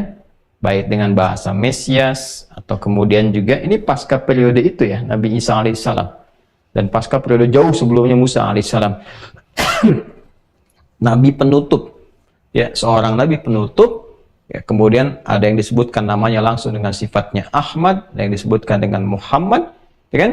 Kemudian juga yang paling menarik adalah nabi itu akan terlahir kemudian di Mekah dan berhijrah ke tempat yang penuh dengan tumbuhan pohon kurma, ya kan? Yang letaknya kemudian di satu perbukitan atau pergunungan, ya, yang berapi dan menghitam. Ya. Jelas ya, daerahnya masih daerah Jazirah Arab. Maka dicari semua sifat tempat itu, ketemulah satu tempat namanya Yathrib. Ya. Maka pada saat itulah kemudian mereka berbondong-bondong menuju ke sini. Tujuan utamanya apa? Untuk menemukan, menjemput, dan bisa menyambut nabi utama yang paling agung itu, yang memang telah diviralkan di kitab-kitab mereka sebelumnya. Dan keterangan itu pun telah dikuatkan dalam Al-Quran, jelas. Ya, contoh misalnya, di Quran surah ketiga Ali Imran, di ayat ke-81. Nah, coba teman-teman buka tuh, ya, di ayat 81 tuh. Halaman 60 ya, paling kiri. Ya, halaman 60. Halaman 60 di paling kiri, agak ke bawah sedikit. Ya. Ada? Wa idh akhadallahu mitsaqan nabiyyina lama ataitukum min kitabi wa hikmati thumma ja'akum rasulun musaddiqan lima ma'akum la tu'minunna bihi wa la tansurunna qala aqrartum wa akhadtum ala dhalikum isri qalu aqrarna qala fashhadu wa ana ma'akum minasyahidin. Ada ayatnya? Baik ya? Dan pahami, ingatlah, ketahuilah ketika Allah mengambil komitmen perjanjian dengan semua nabi yang bertugas di bumi, ya kan? Ketika mereka diberikan pedoman untuk membawa misi saat dilantik menjadi nabi dan rasul, ya, dan diterangkan kepada mereka, nanti sepanjang kalian berkehidupan, berdinas itu, beraktivitas, sampaikan kepada umatmu akan ada nabi penutup. Jika kalian membersamai dia di akhir itu, ya, maka kalian harus mengambil komitmen dari sekarang. La tu'minunna bihi wa la tansurunna. Ya, karena dia menyempurnakan semua risalah sebelumnya, kalian nabi-nabi ini harus beriman kepadanya, ikut kepadanya. Jadi kalaupun ada nabi masih hidup sezaman dengan Nabi Muhammad, semua nabi itu mesti beriman pada Nabi Muhammad.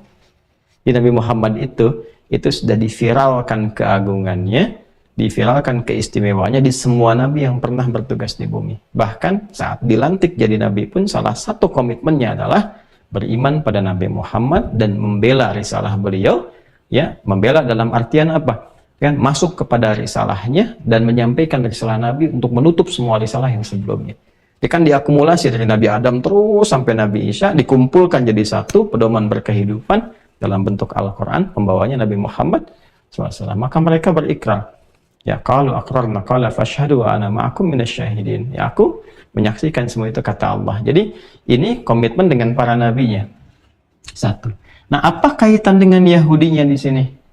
Baliknya ke sini, makanya kita temukan tadi kenapa jadi Yahudi. Nih, ke ayat 157 di Quran surah 7-nya. Kan di ayat 155 itu saat Nabi Musa mengajak umatnya bertobat, ya kan? Kemudian 156-nya inna hudna ilaik, kemudian mereka minta kebaikan dunia sampai akhirat dan mengatakan kami bertobat. Karakternya disebut dengan Yahud. Sebelumnya menyimpang, kami ingin baik lagi, gitu kan? Nah, kemudian Allah menjamin boleh sepanjang kamu jadi baik kalau kamu beriman dan bertakwa. Tapi kalau kamu menyimpang, hukumku berlaku, kata Allah. Kamu tobat, tapi menyimpang lagi, hukumku berlaku. Tapi kalau kamu beriman dan bertakwa, aku akan ampuni, tempatkan kamu di tempat yang terbaik. Apa ciri takwanya? 157-nya. Alladzina yattabi'una. Ini dia. Awas, hati-hati ya. Ini poin yang paling besarnya tuh.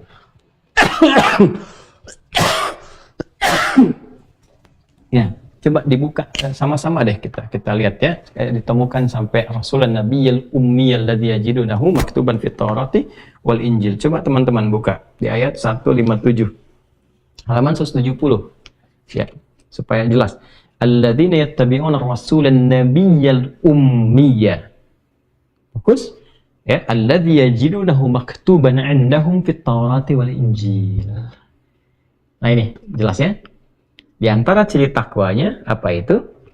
Ya, kalau mereka mau meyakini salah satu tanda keagunganku, kata Allah. Di antara tanda-tanda keagunganku, ya, walladzina hum biayatina yu'minun, di antara tanda keagungan Allah itu menempatkan Nabi Muhammad Rasulullah SAW sebagai nabi teragung yang pernah bertugas di bumi. Maka harus diviralkan sejak eranya Nabi Musa alaihissalam, kemudian ke Nabi Isa alaihissalam, mesti diviralkan. Akan disebut keturunan Nabi Musa ini plus dengan Isa alaihissalam seterusnya, disebut benar-benar diterima tobatnya, menjadi Yahudi yang baik, ya, diterima kebaikannya, menjalani kehidupan dengan baik jika mereka kemudian ya yattabi'una rasulan nabiyil ummiyya, akan mengikuti. Jadi keturunan Nabi Musa bukan hanya pada saat itu saja mereka berkomitmen, tapi keturunan mereka yang hidup dari Musa tadi yang hidup, Nabi Isa yang hidup, itu akan dijaga oleh Allah, genealogi ini dengan baik, dengan mulia, sampai kembali kepada Allah. Di antara syarat yang berlaku komitmennya adalah, ini dia, mengikuti ketentuan Rasul, seorang Nabi yang ummi. Itu Nabi Muhammad SAW, alladzi yajidunahu maktuban indahum fit Taurati wal Injil, yang namanya sudah diviralkan dalam kitab mereka, yaitu Taurat dan Injil. Ini yang tadi saya sampaikan. Jadi kalau kita mau jujur, membahas dokumen-dokumen yang terkait dengan Taurat dan Injil, kita akan temukan ciri-ciri spesifik Nabi Muhammad SAW, baik tentang keadaan beliau, lahirnya di mana, ciri-cirinya bagaimana, ya. Makanya seorang George atau Buhaira itu kan langsung bisa menemukan ketika Nabi dengan pamannya Abu Talib, gitu kan, kemudian di awal-awal masa remajanya akan pergi ke Yathrib, pada saat itu terlihat tanda-tandanya bagaimana diikuti awan, pada akhirnya ditemukan cap kenabian di punggungnya, jelas semua. Ini artinya apa? Di Injil tertuliskan, ya, ada cirinya, baik kan? Ya, dan itu sepakat. Menariknya begini, kita bisa gali sejarahnya, orangnya ada, ya kan? Ditemukan di waktunya jelas, ya, seperti Waraqah bin Naufal misalnya, itu kan seorang pendeta Nasrani, ya kan? Seorang pendeta Nasrani yang tugasnya hanya menulis Injil, kemudian ya, menyebarkan di wilayah mana? Pada saat itu di wilayah Hijaz, ya kan? Dan itu di antara saudarinya siapa? Sayyidah Khadijah radhiyallahu taala anha. Jadi begitu Nabi Muhammad itu mendapatkan tanda-tanda kenabian, kan konsultasi pertama kepada Waraqah bin Naufal. Apa yang Waraqah bin Naufal konfirmasikan? Sedangkan beliau penulis Injil pada waktu itu, penyalin maksudnya. Ya, penulis ini penyalin, maksudnya disalin ke dalam bahasa Arab, ya, yang disebarkan ke masyarakat Hijaz pada masa itu. Apa kata Waraqah bin Naufal? Ini namus yang datang pada Nabi Muhammad ini SAW adalah malaikat Jibril, seperti yang pernah datang kepada Musa alaihissalam, kepada Isa alaihissalam. Wah, ini akan diusir oleh kaumnya, dia akan hijrah, aku beriman kepadanya. Jadi Waraqah bin Naufal sudah menemukan dokumen catatan tentang tanda Nabi terakhir, Nabi Muhammad SAW, dan ketika itu hadir langsung beriman. Gitu, sampai mengatakan haru di akhir hidupnya, kalau aku masih kuat, aku jadi orang penolong pertama yang akan menjadi muridnya, pengikutnya Nabi Muhammad SAW. Artinya itu konfirmasi. Kalau sekarang kita katakan, apa betul itu terjadi, apa cuma dongeng, lacak, ada nggak namanya? Kita temukan dalam sejarah, oh ternyata namanya ada, kisah hidupnya ada, profesinya jelas. Itulah keunggulan dalam Islam. Jadi sebuah teks ketika kita dapatkan itu sangat dikuatkan dengan dokumentasi, baik dokumentasi sejarah, manuskripnya ada, kita bisa lacak. Kemudian juga bukan sekedar narasi, tapi jadi pengetahuan yang bisa dilacak sampai ketemu ke sumber awalnya. Ya, Bukhaira sampai sekarang tempatnya masih bisa dilacak. Ya, bahkan yang paling menarik begini, satu pohon yang pernah menaungi Nabi saja ketika istirahat, tuh pohonnya masih ada. Itu menarik gitu ya, tokohnya ada. Ya, jadi dari Rabi Yahudi ditemukan, Nasrani ditemukan, ini menunjukkan fakta sejarah, menunjukkan bahwa apa yang disampaikan Al-Quran terbukti kebenarannya. Ya, terbukti kebenarannya. Nah, apa kaitan dengan ayat ini? Ya, saya ingin masuk nanti terakhir ke sini, kita sudah lewat sedikit ya. Tambah sedikit ya teman-teman waktunya. Jadi ketika ini migrasi ke Yathrib, ini poinnya adalah menunggu seorang Rasul. Yang mereka harapkan dengan tampilnya Rasul hebat nanti yang datang dari situ, ya kan? Diharapkan akan memimpin mereka kembali, ya, menjadi satu umat yang hebat lagi, membawa kekuatan yang besar sehingga bisa menguasai dunia lagi seperti mereka dapatkan dalam kenangan bersama nenek moyang mereka yang terdahulu. Ada Sulaiman ya alaihissalam, ada Daud alaihissalam. Mereka berharap bisa menguasai lagi, jadi hebat lagi dan sebagainya. Ya, jadi mereka datanglah kemudian ke Yathrib, kumpullah di situ. Ya, beraktivitas di situ, menyatulah dengan orang-orang Arab yang dari Yaman dan sebagainya. Nah, jadi itu asal mula asalnya mereka ada di mana? Ada di Yathrib. Nah, saat kumpul di Yathrib itulah teman-teman sekalian, pengelolaan di sana kan sudah cukup maju, sudah cukup baik, dagangnya cukup bagus. Karena orang Yaman kan juga punya kemampuan untuk berdagang, berbisnis. Maka Yahudi merasa ada saingan. Ya, ketika mereka merasakan ada saingan, maka muncullah, nah ini dia. Ya, adat-adat genealogi dulu. Bagaimana kemudian dipecah, diadu, dan sebagainya, disisipkan permusuhan. Maka dua suku besar tadi, Aus dan Khazraj, yang tadinya mereka kompak, tiba-tiba mereka kemudian jadi bermusuhan karena provokasi yang muncul dari sini. Ya, maka ini dipecah, diadu, kurang lebih 120 tahun untuk konflik terus dan sebagainya. Maka inilah yang mulai menguasai pasar. Ya, sehingga membentuk 3 suku besar. Dari Yahudi yang migrasi ke Yathrib tadi, ada yang tinggal di dalam kota, yaitu keturunannya Qaynuqa, sehingga disebut dengan Bani Qaynuqa. Ada yang daerah terluar, ke perbukitan, yaitu seperti Bani Nadir. Ya. Jadi yang pertama teman-teman, tadi kita katakan Qaynuqa, itu yang di dalam, itu kan? Kemudian ada yang di luar yang kita contohkan seperti Bani Nadir, ya. Nah, itu dia di wilayah luar. Ada lagi nanti suku-suku kecil. Ya, suku-suku kecil nanti ada Bani Auf misalnya, ada Bani Tha'labah dan sebagainya. Kurang lebih ada 20. Jadi kalau kita petakan Yahudi yang ada di Madinah, Yahudi Madinah. Ya, ini Qaynuqa. Ini Quraidah. Ya, tadi saya belum sebutkan Quraidah. Kemudian Bani Nadir. Ini yang 3 suku besar. Ini yang dalam kota. Nah, dulu belum ada tol, jadi kita nggak bisa sebut jalan tol dalam kota. Ini masih di dalam. Yang ini di perbukitan. Ya, tapi ini punya pasukan. Ya, punya pasukan. Ini aja ada yang mencatat dalam sejarah. Ada namanya tuh Yakhshallah, nama-nama awalnya itu. Ya, punya kitab namanya As-Suffah. Nah, namanya As-Suffah, Yakhshallah Yusuf apa siapa namanya itu ya, pengarangnya itu. Yang punya kitab namanya As-Suffah. Ini sampai mencatat bahwa ini sudah punya 700 nih, ketika ini migrasi ke sini saja keturunannya sampai bikin kuat. Jadi secara militer ini sudah punya 700 tentara. Ya, kurang lebih lah di ini rata-rata 700 sampai 900. Jadi kalau ini 700 dikali 3 udah 2100. Ya, tentara sendiri. Jadi ketika mereka masuk, ya, kemudian setelah itu membentuk koloni kuat, ya kan? Jadi secara mereka sudah berpikir secara geopolitik bagaimana, geostrategis bagaimana, dan secara teoritis itu kan diabadikan dalam Al-Quran. Kalau kita membangun sebuah tata kota, masyarakatnya ingin kuat, kan? Apalagi sudah dibangun jadi semacam koloni berbangsa, bermasyarakat itu, kalau pengen kuat kan stabil syaratnya 2, ya kan? Satu, stabilitas ekonomi kuasai. Ya alladzi at'amahum min ju', jangan sampai rakyatnya lapar. Maka yang mereka lakukan pertama kali apa? Menganalisis dulu pasarnya bagaimana, gitu kan? Oh, yang menguasain gini Arab Yaman, nih lokalnya gini, ada Nasraninya dan sebagainya. Sudah heterogen dia pada masa itu. Maka bagaimana cara merebut pasarnya? Oh, udah, yang eksis ini pecah dulu. Aus dengan harus pecah dulu, setelah pecah ambil alih. Jadi ekonomi dimonopoli oleh ini. Lalu setelah itu siapkan militer. Wa amanahum min khauf. Jadi kalau punya dua syarat ini, stabilitas ekonomi dan kekuatan militer, nah ini syarat pertama akan menjadi negara kuat.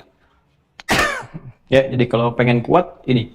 Tapi kalau pengen jadi superpower yang dahsyat, ya bukan cuman superpower tapi dahsyat di dalamnya, tambah dengan spiritual.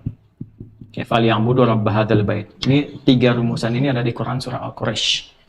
Ya, jadi kalau spiritualnya ini bagus, dia bisa mengendalikan ekonomi dan militer dengan cara yang benar dan bijak. Tapi kalau spiritualnya nggak bagus, dia nggak punya karakter moral.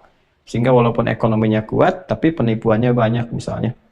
Kan militernya bagus, tapi bisa berpotensi melukai baik di dalam ataupun di luar. Itu kajian yang lain. Nanti bisa dipakai di geostrategis, geoekonomi, dan juga bisa geopolitik dalam kajian ini. Kita kembali ke sini. Hampir-hampir ya, sedikit ya. Nah ini suku besarnya, yang kecilnya ada 20. Nah ini kalau didetilkan habis waktunya kita. Ya ada Bani Auf, ada Bani Tha'labah dan seterusnya, ini banyak sekali. Jadi ada 20 suku kecil, 3 suku besar. Jadi ini sudah eksis mereka berkehidupan dan mereka ingat, imigran, hati-hati, bukan penduduk lokal. Mereka bukan penduduk lokal. Bahkan saat awal tinggal di dalam pun lebih dulu orang Arab ada di situ dibandingkan dengan orang Yahudi. Ya, jadi asalnya ini bukan penduduk lokal. Ya, tapi mereka menguasai tempat itu, ya. Dan ini problem paling utamanya. Di mana-mana begitu, kalau sudah masuk yang di dalam harus keluar. Dari dulu sudah begitu. Ya, jadi kalau sudah masuk yang di dalam mesti keluar atau sudah dirusak. Seperti apa? Yang penting ini yang maju. Nah, ini problem yang ada pada masa itu. Ya, dan itu punya hukum yang diterapkan sendiri. Yang diantara hukumnya pada masa itu, ya kalau ada yang desersi mereka mesti diusir. Dan problem ini nanti terjadi setelah perang Uhud itu. Jadi mereka sendiri kemudian yang berkhianat, bahkan berencana makar terhadap Nabi SAW, sampai terjadi kemudian perang Khaybar dan sebagainya. Dan akhirnya mereka diusir dengan hukum mereka sendiri. Ya kan disepakati dalam Piagam Madinah itu kalau lompat ya. Ya. Jadi saya ingin katakan bahwa jejak Yahudi di Madinah itu kita akan temukan baik pendekatan Al-Quran, Sunnah ataupun sejarah ini asalnya. Sampai muncul Yahudi di Yathrib. Nah, saya mau lompat ketika Nabi Muhammad SAW ya dengan pamannya dari pendekatan sejarah itu diajak gitu kan. Sebetulnya bukan diajak, lebih tepatnya Nabi mengajukan diri ikut kepada pamannya itu untuk ekspedisi. Jadi sudah mulai merantau, ya, sudah mulai. Nah, diantaranya kemana? Ke Syam kan, ikut. Dan sangat viral ketika di perjalanan itu sebelum sampai ke tujuan ketemu dengan George, seorang pendeta ya, atau Buhaira yang kita kenal, dan menyampaikan mengamati dulu kok diliatin. Jadi beliau itu sudah tinggal di gereja itu, di kanisah itu pada saat itu lama hanya untuk menunggu kedatangan Nabi yang diviralkan itu di Taurat dan Injil. Jadi begitu melihat kafilah yang datang itu ya dari Mekah, di perjalanan kok ada satu anak yang diikutin awan ngikut terus itu. Ya, kemudian diistirahat di pohon, satu pohon, daun-daunnya malah neduhi gitu. Ya, neduhi seperti ini. Jadi berubah gitu keadaannya itu. Dan itu pohonnya masih ditemukan sekarang. Jadi mau dibantah itu susah gitu. Bukti sejarahnya terlampau kuat.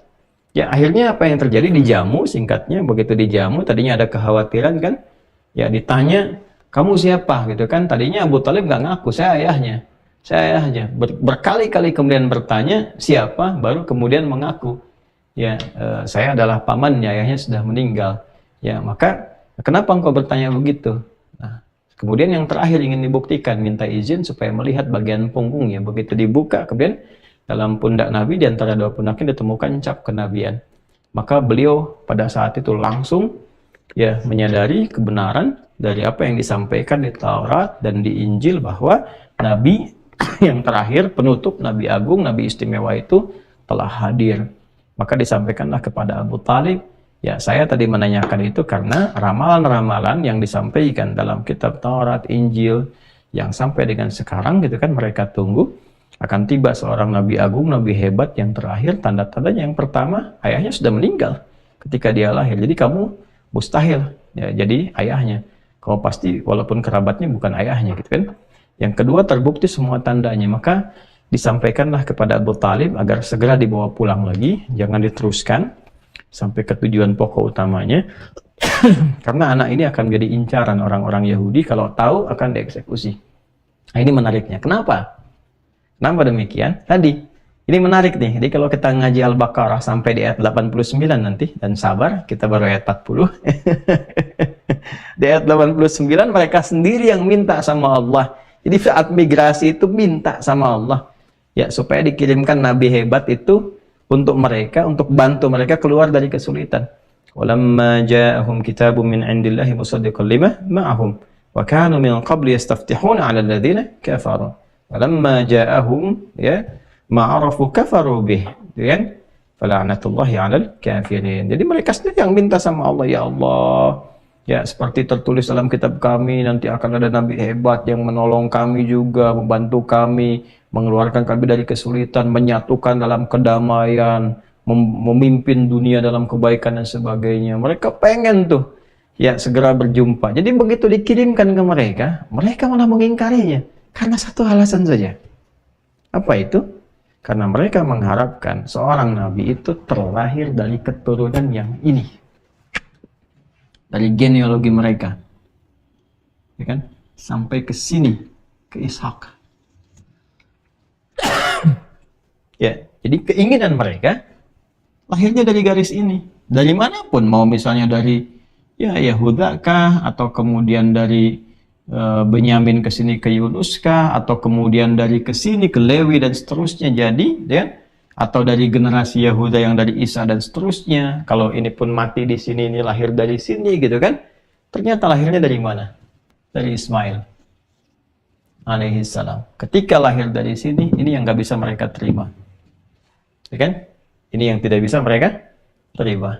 Maka disinilah muncul rasa iri. Iri tidak diatasi menjadi dengki, ya, dengki tidak diobati berubah jadi dendam, ya. Maka ya sudah, kalau mereka nggak dapat, yang lain nggak boleh dapat. Nah ini yang paling bahaya, kan dengki itu seperti itu. Dengki seperti itu, kalau nggak bisa jadi dendam, kapan aja harus habis. Kalau nggak beliau, keturunannya atau umatnya atau siapapun, ini yang jadi persoalan paling bahaya itu di sini. Maka dari situ kemudian balik, putar arah, sampai singkatnya diangkat jadi nabi, jadi rasul, dan tibalah masanya ketika beliau hijrah ke Yathrib, ya kan? Maka ini yang paling menarik, beliau menemukan komunitas itu kembali, sudah ada eksis di situ. Jadi ketika beliau dari Mekah itu bertugas kan ya, 13 tahun total.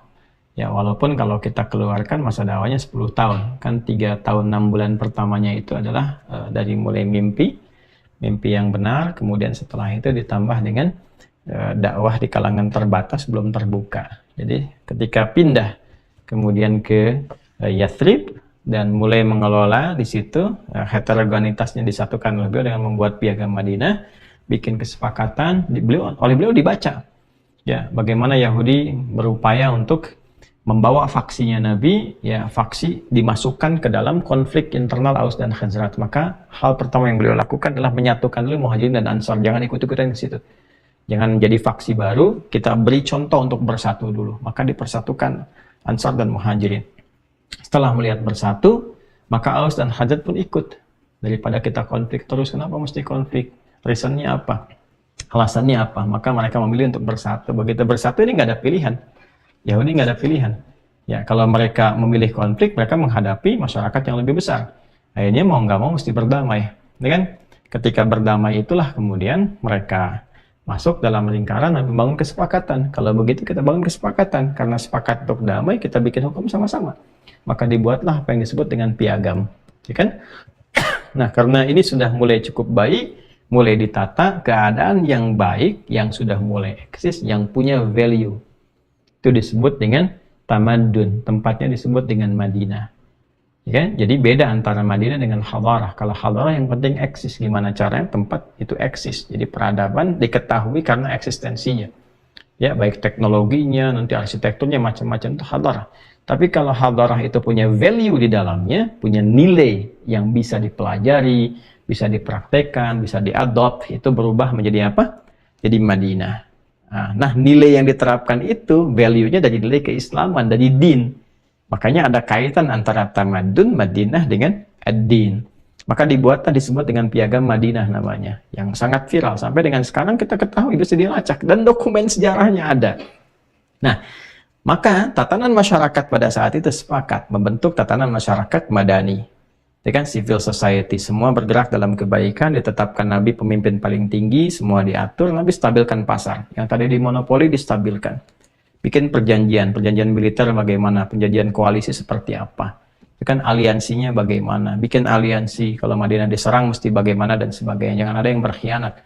Ya, makanya nanti tadi saya katakan kan, setelah perang Uhud munafik berkhianat, jadi setelah perang Khandaq diketahui Yahudi berkhianat, dan mereka di situ kan diterapkan salah satu poinnya kan ada konsekuensi di antara pertimbangan penerapan hukumnya, salah satunya apa, menggunakan keyakinan masing-masing, kan? Orang Islam pakai hukum Islam, Yahudi pakai hukum Yahudi dan sebagainya. Dan ketika berkhianat itu hukum Yahudinya diusir keluar.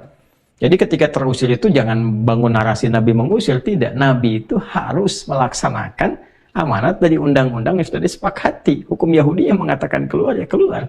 Ya, itu sudah disepakati. Itu ya, jangan salah tafsir lagi karena banyak yang tidak paham dipotong-potong dengan tujuan-tujuan yang negatif sifatnya. Maka dalam konteks itu sebelum jauh mereka terusir, ya, setelah banyak-banyak lah, setelah kemudian mencoba memberontak di Khaybar dan sebagainya juga, maka dalam fase menuju itu perjalanannya 10 tahun lagi.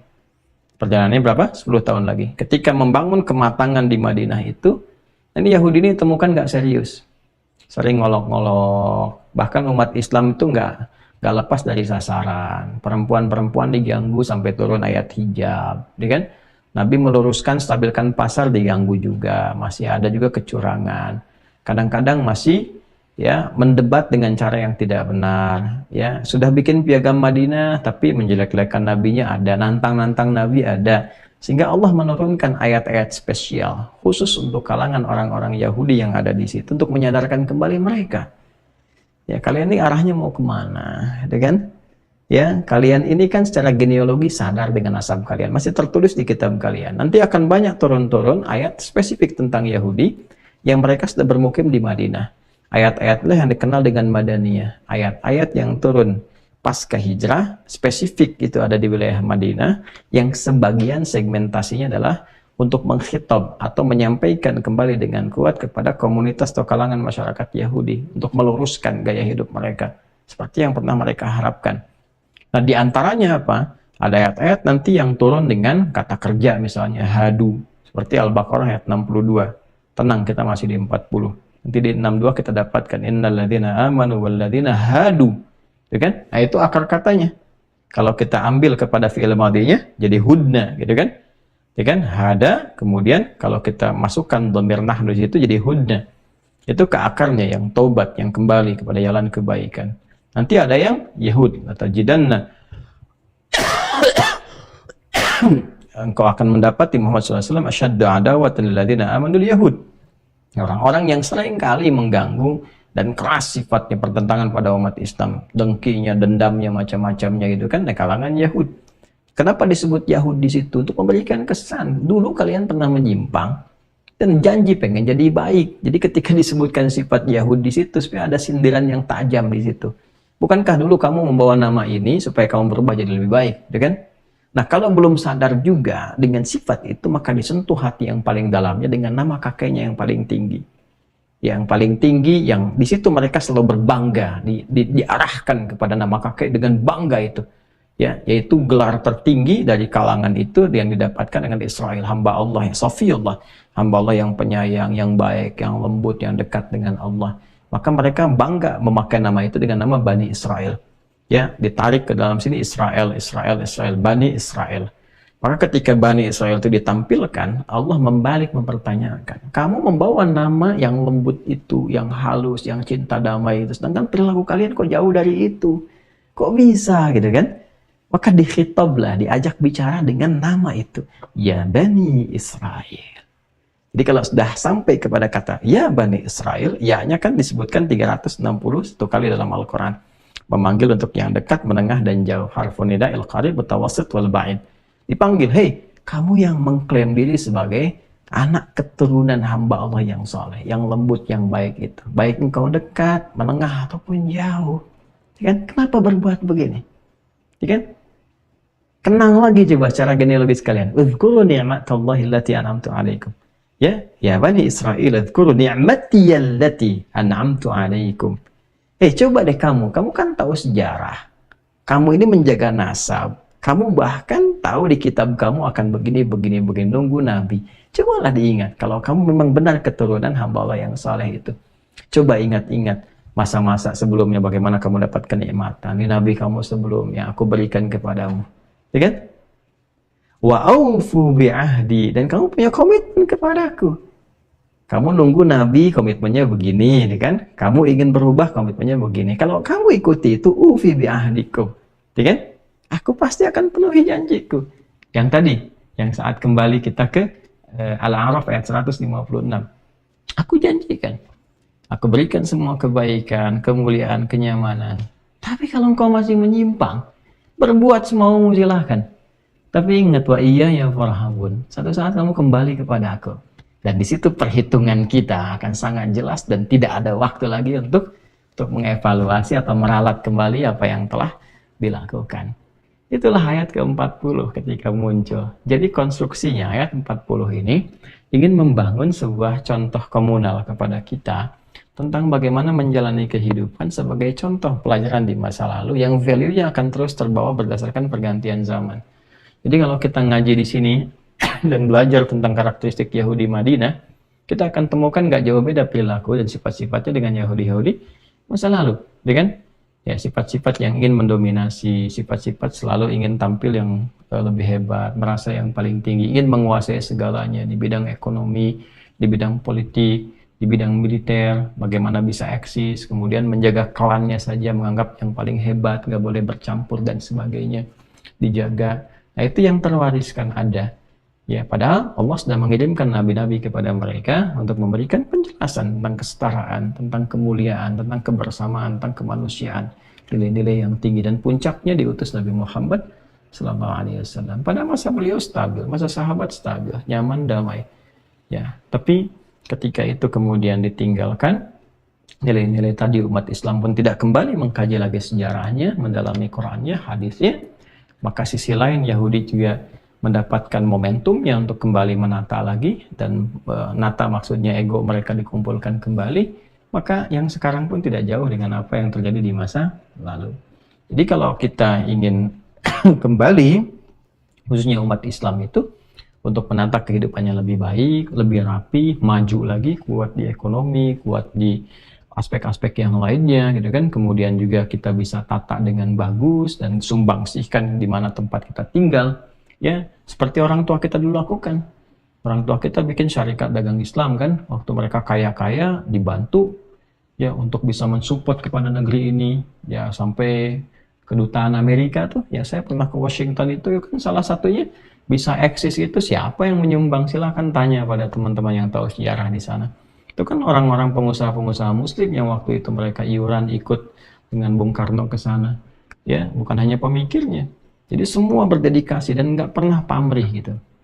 Ya, itu dokumen-dokumen itu membuktikan di Jogja bagaimana sultan-sultan dan sebagainya, gitu kan, bisa membantu untuk NKRI sekian juta gul, dan Sultan Syarif Kasim juga, ya, yang kemudian di wilayah Melayu, yang sebagian pejuangnya kemudian ada di Rempang dan sebagainya. Itu waktu itu juga iuran.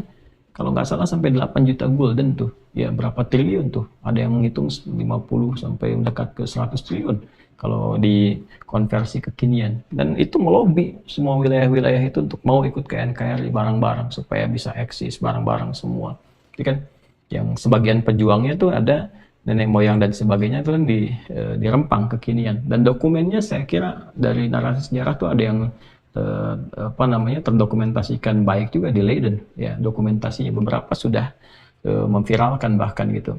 Jadi saya pikir semua mesti kembali. Jadi umat Islam itu kalau mereka sukses, ya itu selalu didedikasikan untuk tempat di mana mereka menetap, ya membangun negaranya. Karena itu sudah doktrin dalam Al-Quran, itu doktrinnya bangun negara tempat kamu tinggal, makmurkan, kemudian sejahterakan dan sebagainya.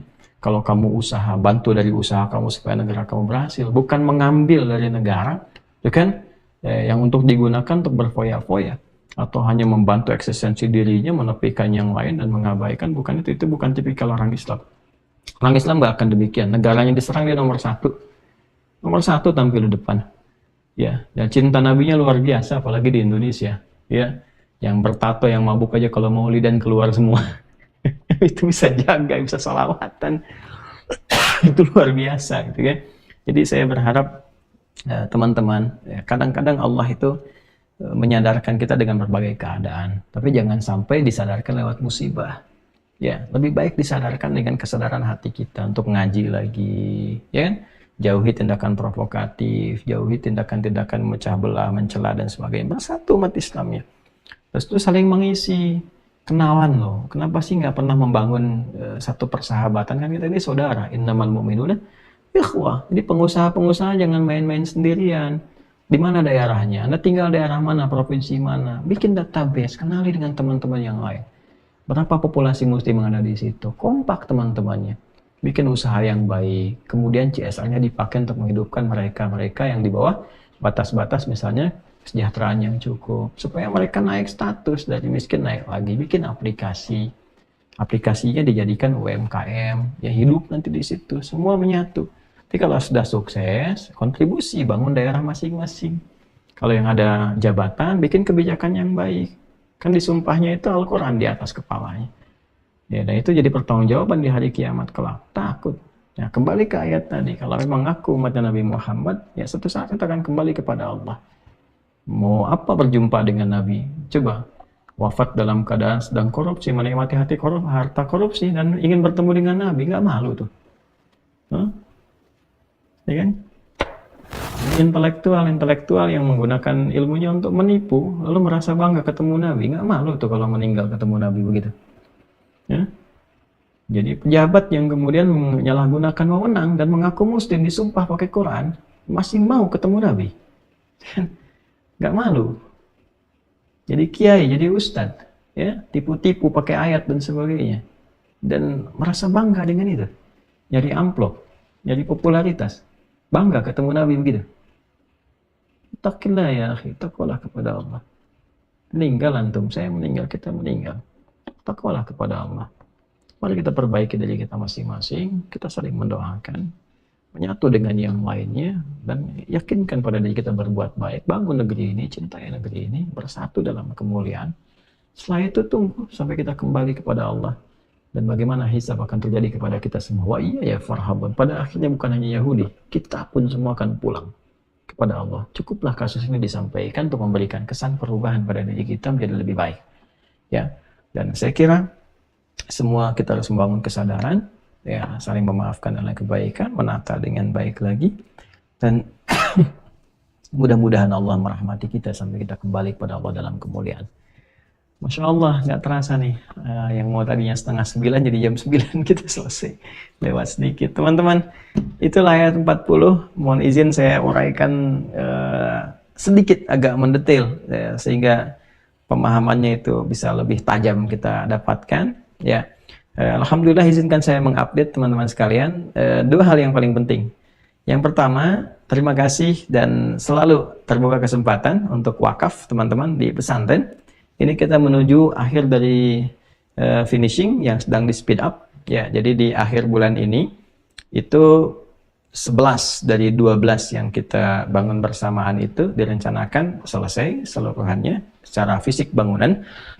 Tinggal interior di dalam beberapa. Kemudian untuk masjid, karena ada penambahan rumah marbot dengan beberapa tempat wudhu, direncanakan di pertengahan Oktober baru bisa diselesaikan. Jadi teman-teman masih terbuka bagi yang ingin wakaf, ya, karena ini wakaf bukan donasi. Jadi silahkan wakaf, karena dari tanah sampai bangunan semua wakaf. Alhamdulillah sertifikat juga sudah selesai. Saya hanya menumpang saja, sekali lagi menumpang baik di pesantren ataupun bahkan di kiai. Ini alat-alat wakaf. Alhamdulillah, ini sebenarnya nggak saya ingin bocorkan, tapi ya sebagai penjelasan supaya kita sama-sama bisa berkhidmat untuk agama. Tempat ini pun gedung Quantum Akhir Institute, di belakangnya ada juga satu gedung lagi untuk Quran yang dulu dibeli dengan pribadi dan sebagainya. Alhamdulillah sekarang wakaf dan itu sudah diproses. Terima kasih teman-teman di BPN ya, kepala BPN-nya sahabat kami untuk yang di Bekasi, Pak Amir Sofwan dan teman-teman yang lain yang sudah memudahkan membantu dari KUA. Terima kasih. Jadi teman-teman yang di Bekasi pun di Quantum Akhir itu insya Allah secara formal akan wakaf dan sudah diproses. Sebentar lagi direncanakan di hari Senin tanggal 25 insya Allah sertifikatnya sudah siap. Jadi alhamdulillah teman-teman sertifikat wakaf dan kendaraan-kendaraan juga wakaf. Saya cuma pakai yang sedang saya gunakan saja ya, pakaian kita beberapa ya, ada satu mungkin beberapa hal yang saya gunakan itu selama hidup saja. Ini kamera wakaf semua insya Allah ya. Nanti puncaknya yang pesantren kita di sana semua wakaf. Nah untuk pesantren teman-teman bisa disalurkan ke BSI Bank Syariah Indonesia, nomor rekening 111 3 kali satunya 444 4 kali 4-nya 142 kan, 111 44 44 142 atas nama Ma'had Islam Rafi'ah Akhyar ya. Seperti Anda ketahui, kalau nanti ingin lebih detail silahkan lihat di keterangan di bawah itu ya. Ya mudah-mudahan ada faidah yang baik dan bisa diniatkan untuk orang tua atau untuk siapapun, dan pahalanya mengalir untuk kita semua. Yang kedua, insya Allah hari Sabtu sore malam ya, Sabtu malam insya Allah malam Ba'da Isya saya ada di Yogyakarta. Teman-teman di Jogja silakan nanti bisa mengikuti kajian yang di KAI ya di Yogyakarta. Insya Allah nanti flyernya akan dibuat. Kemudian yang hari Ahad ya, Ahad kita ada di Solo pagi ya, jam 8 sampai jam 10 itu di UMS plus Muhammadiyah Solo. Teman-teman nanti silahkan kalau bisa terbuka nanti insya Allah mudah-mudahan bisa bergabung ya, terutama yang di Jogja yang di hari Sabtu malam Ahad ya, mudah-mudahan malam Ahadan kita bisa mengaji dan bertemu di sana. Terima kasih, mohon doa selalu, maafkan saya atas segala tutur khilaf yang tidak menjadi teladan, tolong ditinggalkan dan doakan, dan mohon semoga Allah berkenan mengampuni dosa-dosa kami dan memaafkan apa yang salah yang kami perbuat. Allahumma taqabbal minna innaka antas samiul alim wa tub alaina innaka antat tawwabur rahim. Rabbana atina fid dunya hasanah wa fil akhirati hasanah wa qina adzaban nar. Allahumma ij'alna min ummati sayyidina Muhammad sallallahu alaihi wasallam ya arhamar rahimin waj'alna min ibadika as-salihin wa alhiqna bil ladzina an'amta alaihim minan nabiyyin was-siddiqin wasyuhada'i was-salihin wa hasuna ulaika rafiqa. Wa sallallahu ala sayyidina Muhammad wa ala alihi wa sahbihi ajma'in wa akhiru da'wana subhanakallahumma wa bihamdika asyhadu an la ilaha illa anta nastaghfiruka wa natubu ilaik walhamdulillahi rabbil alamin. Assalamualaikum warahmatullahi wabarakatuh.